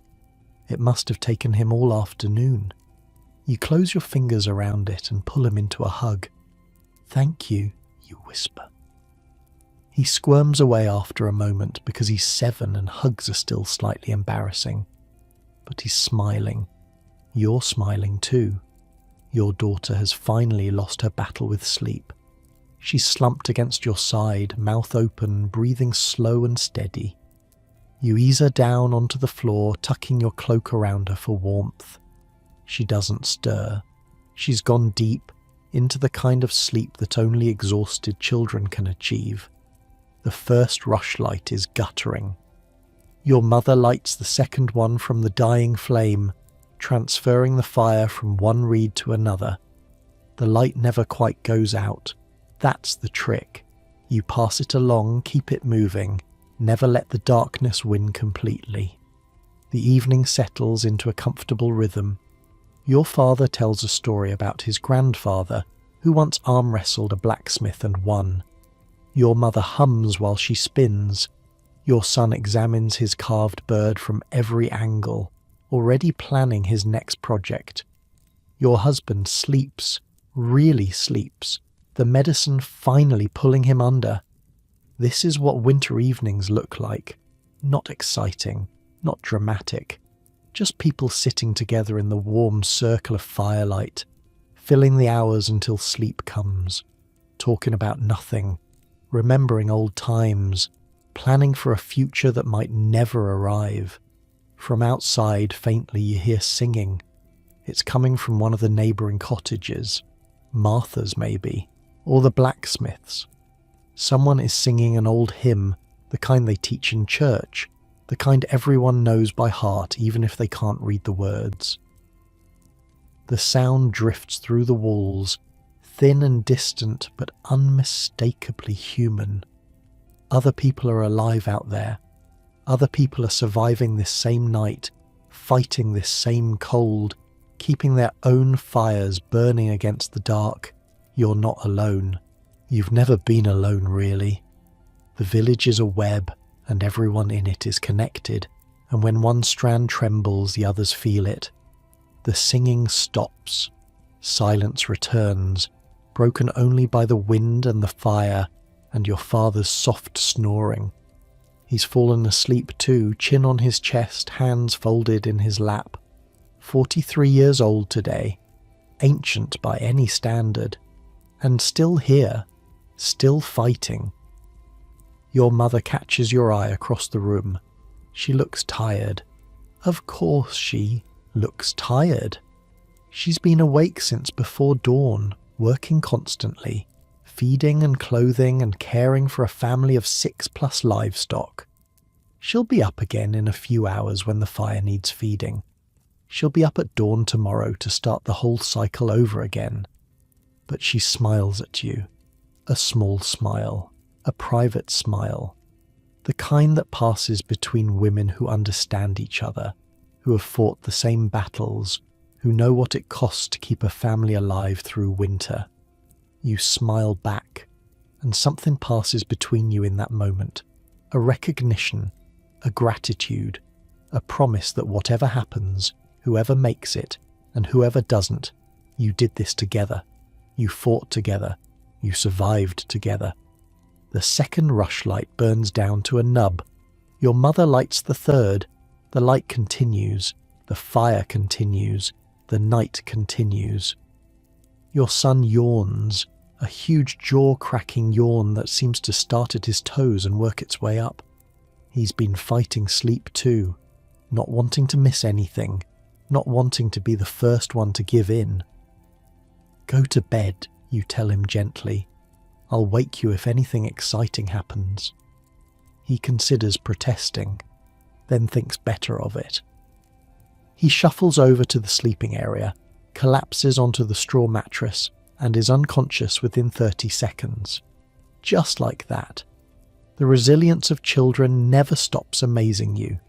Now it's just you and your mother. Your father is asleep. Your husband is asleep. Your children are asleep.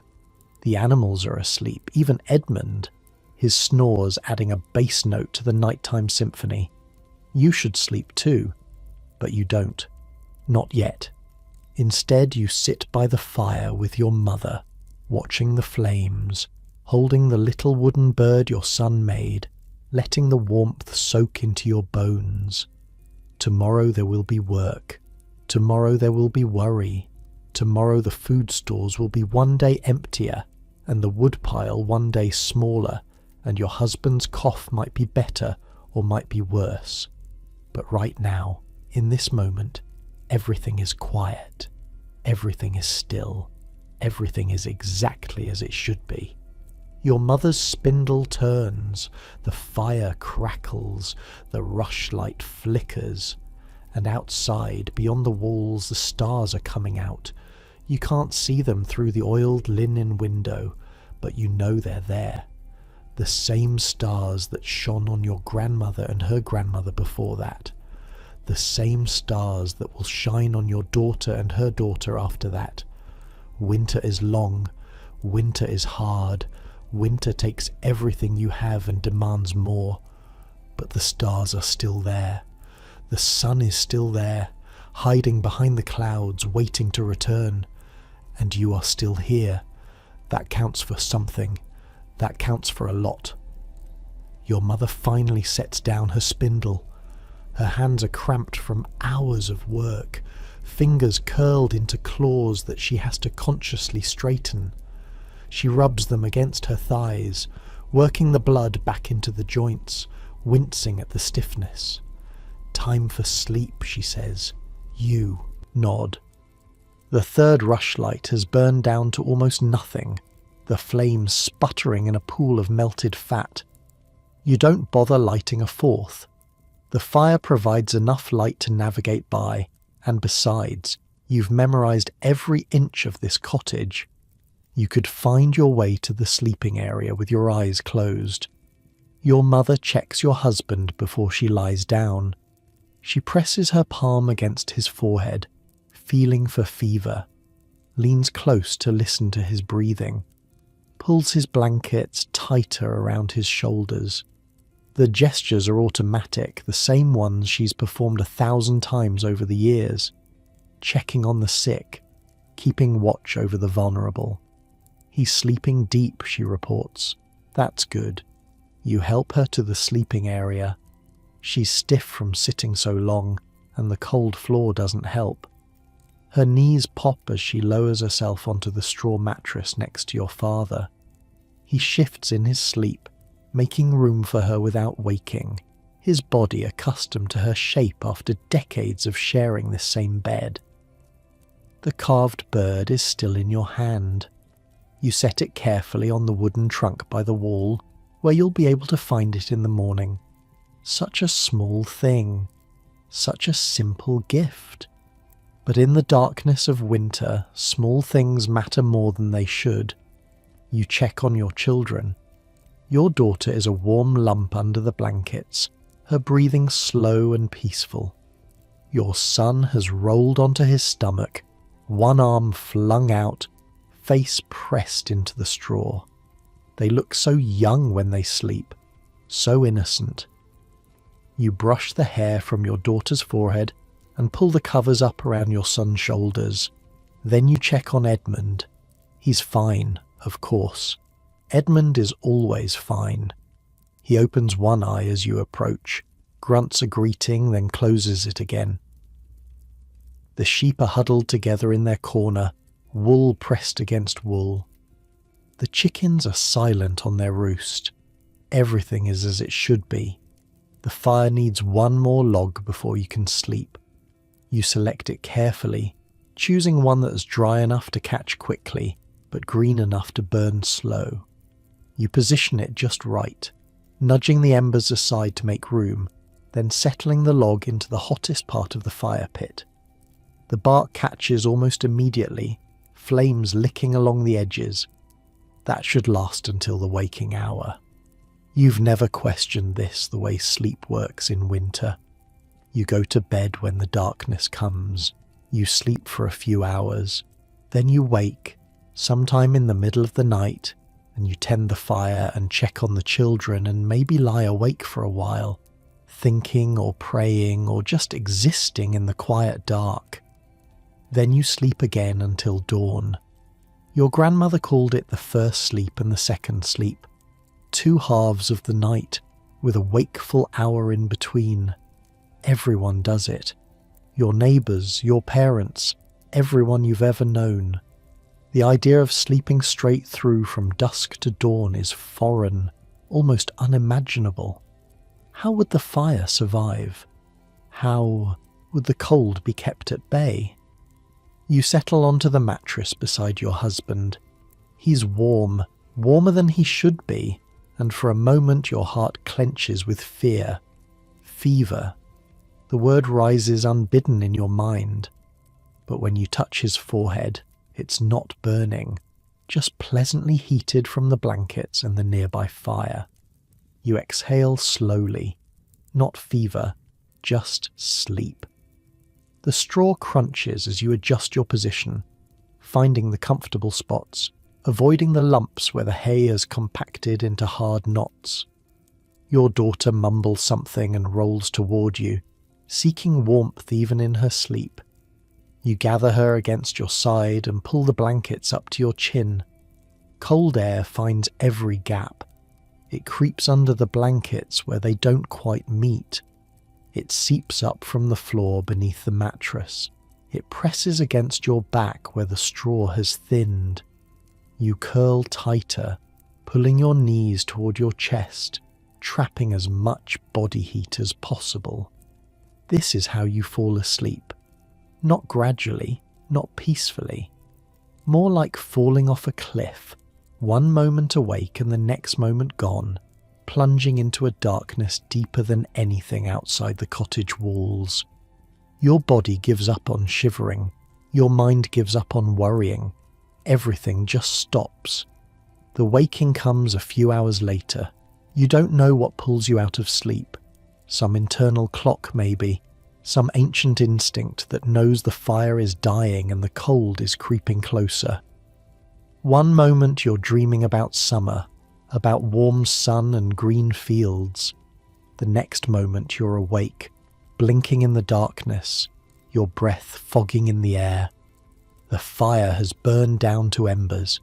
You can barely see them, just a faint orange glow in the pit, pulsing like a dying heartbeat. The temperature in the cottage has dropped noticeably. Your nose is cold. Your cheeks are cold. The tip of your exposed ear is painfully cold. You ease out of the blankets as carefully as you can. Your daughter protests, a small sound of displeasure, but doesn't wake. Your husband doesn't stir at all. You pad across the floor on bare feet, the packed earth biting at your soles, until you reach the fire pit. The wood is where you left it. You grab 2 logs from the pile, not bothering to select carefully this time. Speed matters more than strategy. You drop them onto the embers and crouch beside the pit, blowing gently, coaxing flame from ash. The first spark catches, then another, then a tentative tongue of flame, licking at the bark, finding the dry spots, growing stronger. You blow again, feeding the fire your breath, and the flames respond, climbing higher, spreading along the length of the logs. Light returns to the cottage. Not much, but enough. You can see the shapes of your sleeping family. You can see the animals in their corner. You can see your own hands outstretched toward the growing warmth. While you're up, you check on everyone. Your children haven't moved. Your parents are tangled together, your mother's, head on your father's chest, his arm around her shoulders. They've been sleeping like that for 30 years. Some things don't change. Your husband is breathing easier. You stand over him for a long moment, listening. The rattling quality is still there, that wet undertone that makes your stomach clench. But it's no worse than before, maybe even a little better. Maybe Alice's medicine is working. Maybe his body is fighting back. You give him another dose just in case. The clay bottle is by his head. You pour a careful measure into his cup, add some water from the bucket to dilute it, and lift his head to help him drink.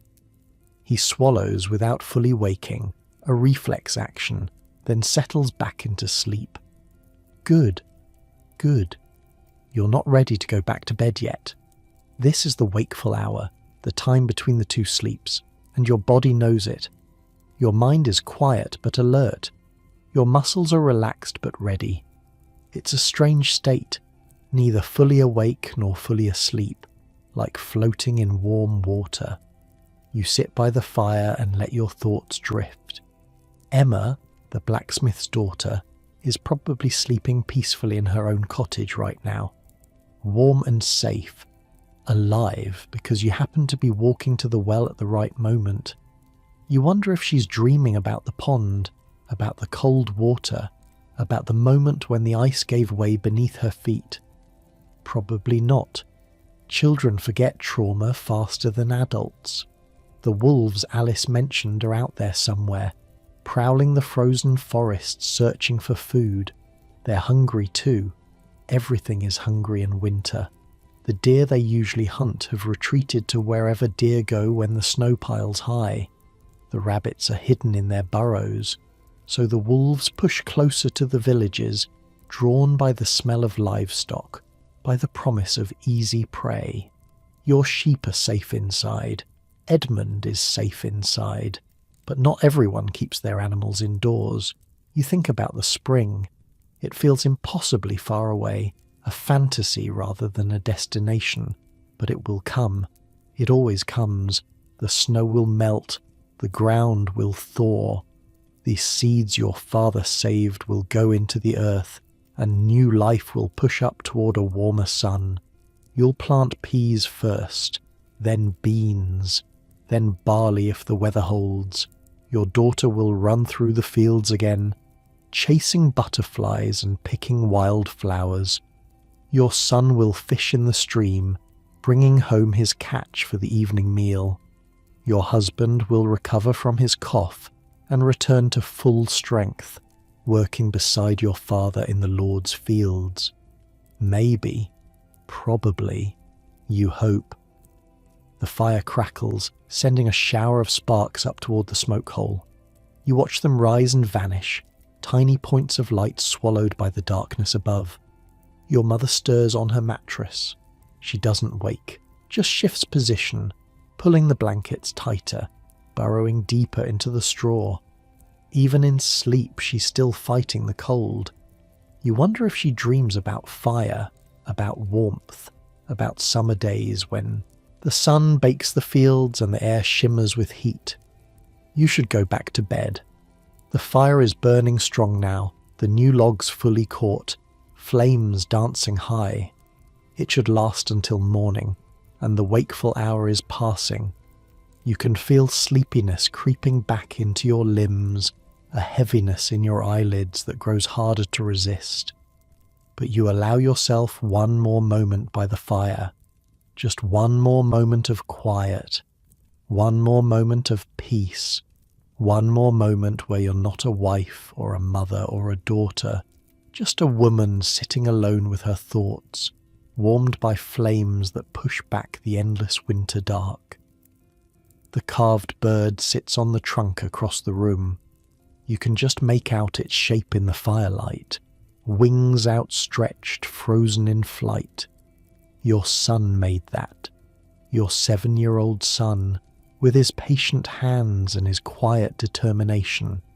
He made something beautiful out of nothing, out of a scrap of wood and a few hours of careful work. That's what survival is, really. Making something out of nothing, building warmth in a cold world, finding moments of beauty in the darkness, loving people who might be taken from you at any moment, knowing they might be taken, and loving them anyway. You stand slowly. Your joints protest, stiff from sitting on the cold floor. Your bare feet have gone numb.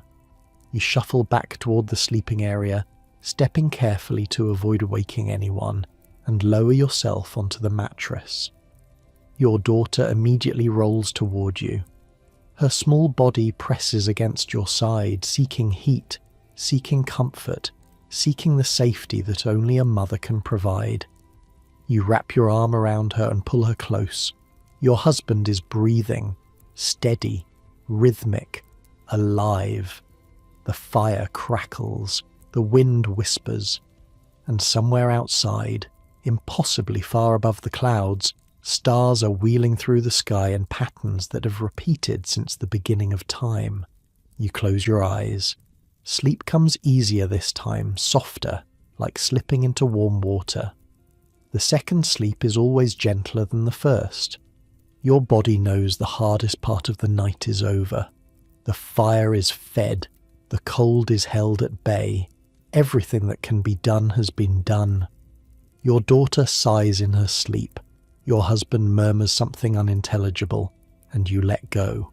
Let go of the worry, let go of the fear, let go of all the things you can't control, all the dangers you can't prevent, all the uncertainties that crowd around the edges of your life like wolves around a flock. Just for now, just for this moment, just until the dawn comes and the whole cycle begins again. You sleep, the fire burns, the night continues, and somewhere in the depths of winter, in a tiny cottage in a forgotten village, a family breathes together in the darkness, alive and warm and safe. For now. That's enough. That's everything. The second sleep is different from the first. Deeper, warmer, more complete. Your body has done its work for the night, rising to tend the fire, checking on the ones you love. Now it can truly rest. Now it can let go completely. You dream, but the dreams are gentle. Fields in summer, green and gold stretching to the horizon. Your children running through tall grass, their laughter carrying on a warm breeze. Your husband walking beside you, healthy and strong, his hand finding yours. The sun on your face, the smell of growing things, the feeling that everything is exactly as it should be. It's not a complicated dream, not a story with a beginning and middle and end, just a feeling, a sensation, a memory of warmth that your sleeping mind wraps around itself like a blanket. The cottage creaks in the wind. Somewhere in your sleep you hear it. The familiar groan of wood settling, beams adjusting to the cold. It's been making that sound your whole life. Your grandmother heard it.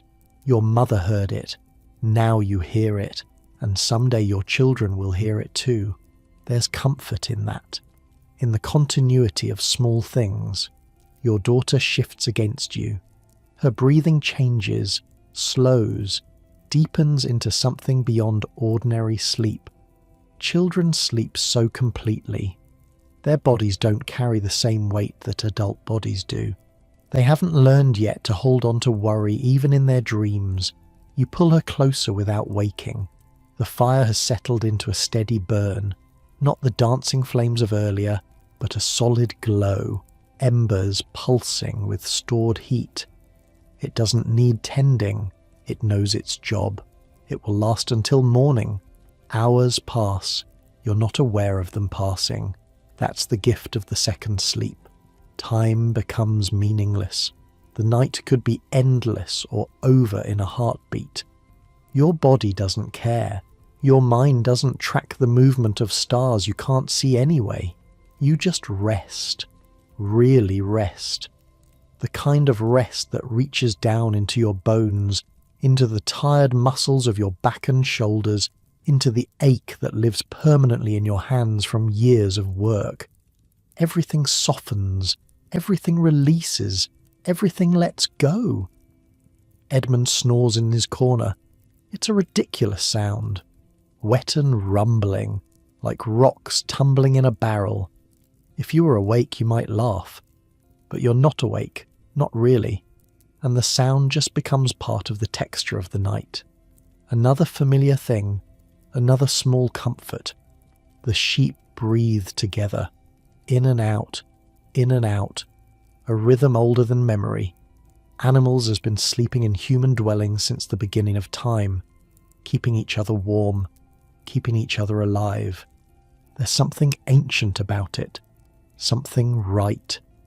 Your mother murmurs in her sleep. A word, maybe a name. You can't quite make it out, and you're too deep in your own rest to try. She's probably dreaming too. Everyone dreams in the deep hours. Your father, your son. Even your husband, sick as he is probably wandering through some landscape only he can see. A whole family dreaming together in the dark. The wind dies down sometime before dawn. You don't notice it, consciously.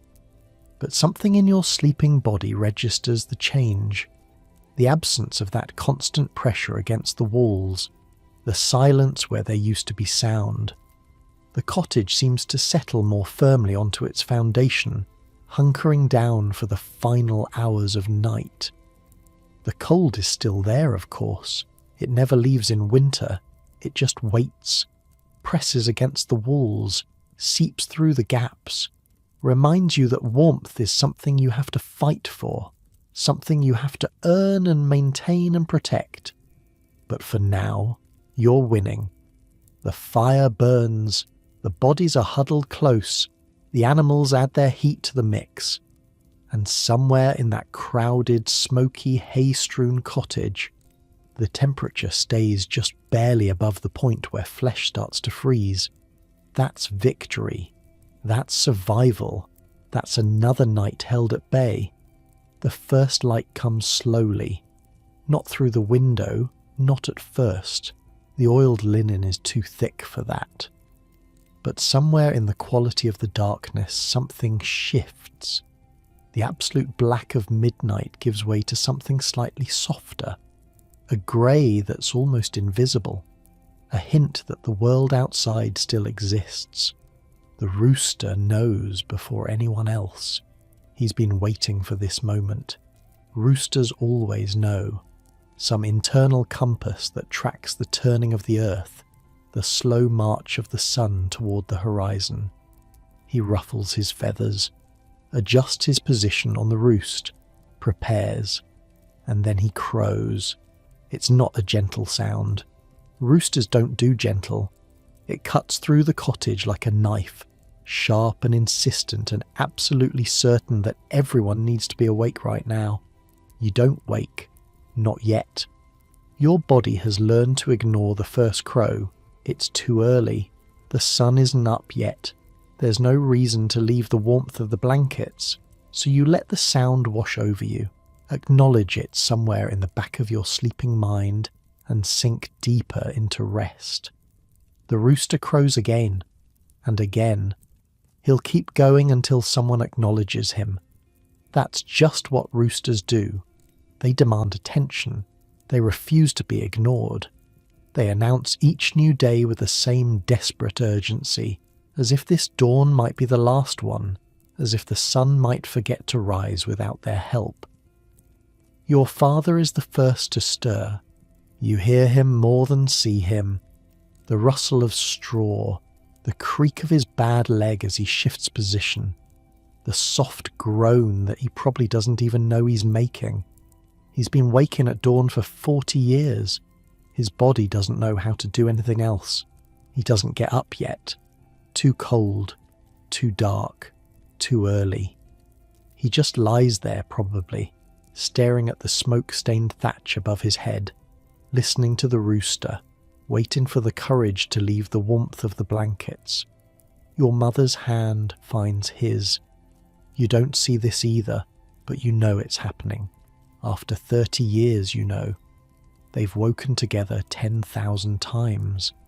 Their morning ritual is as fixed as the sunrise itself, her hand in his. A squeeze. A silent acknowledgement that they've made it through another night. The light grows stronger, still grey, still dim, but unmistakably lighter than before. The shapes in the cottage start to separate from the darkness.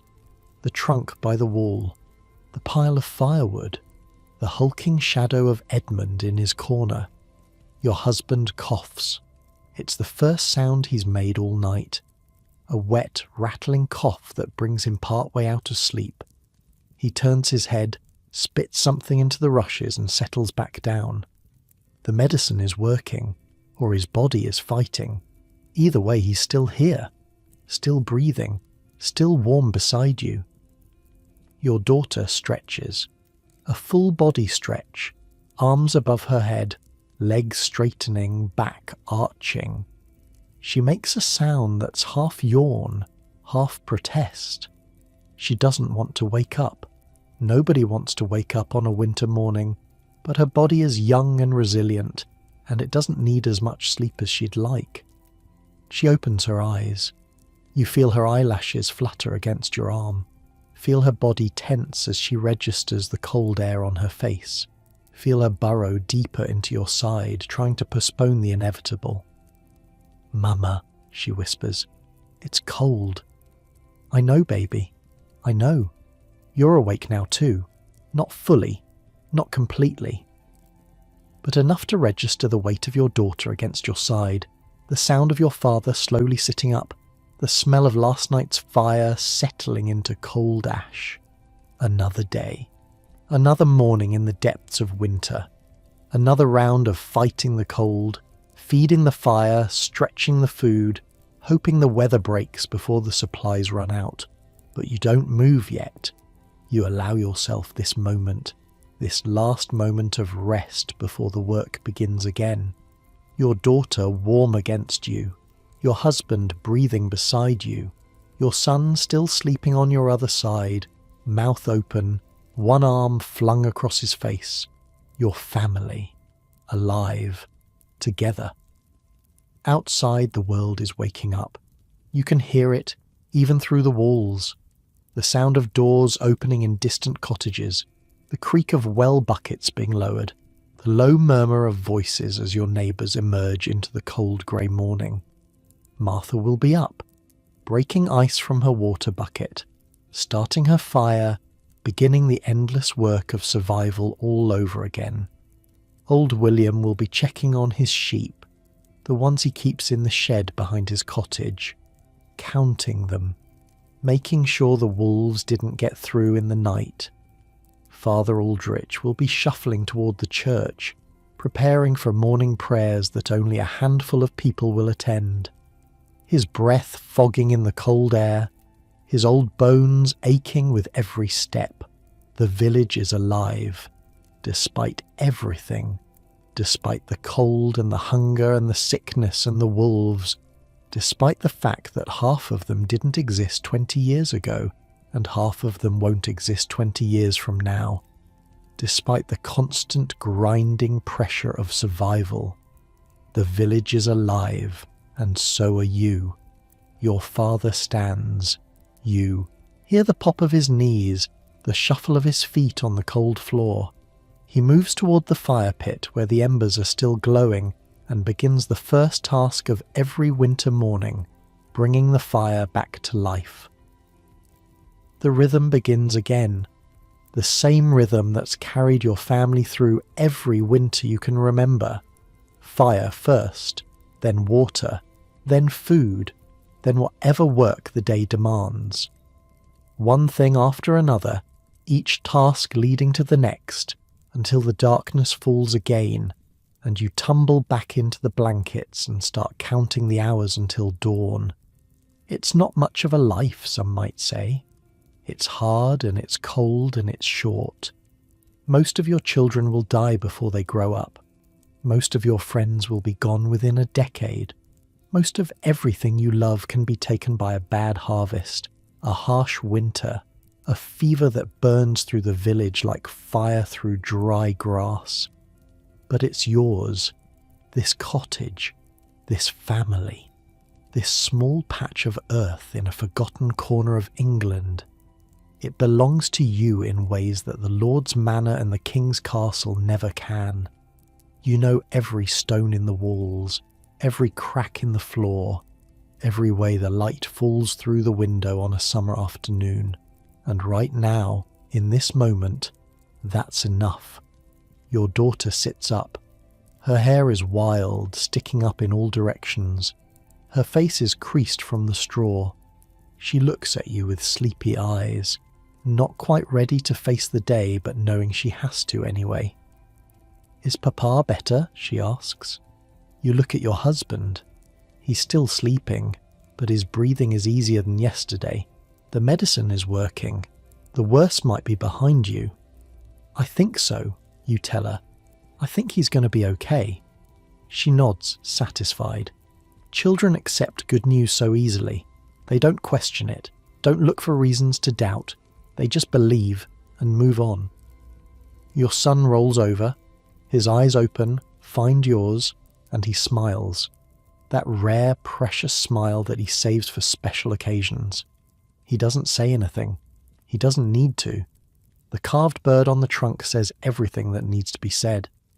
The fire catches.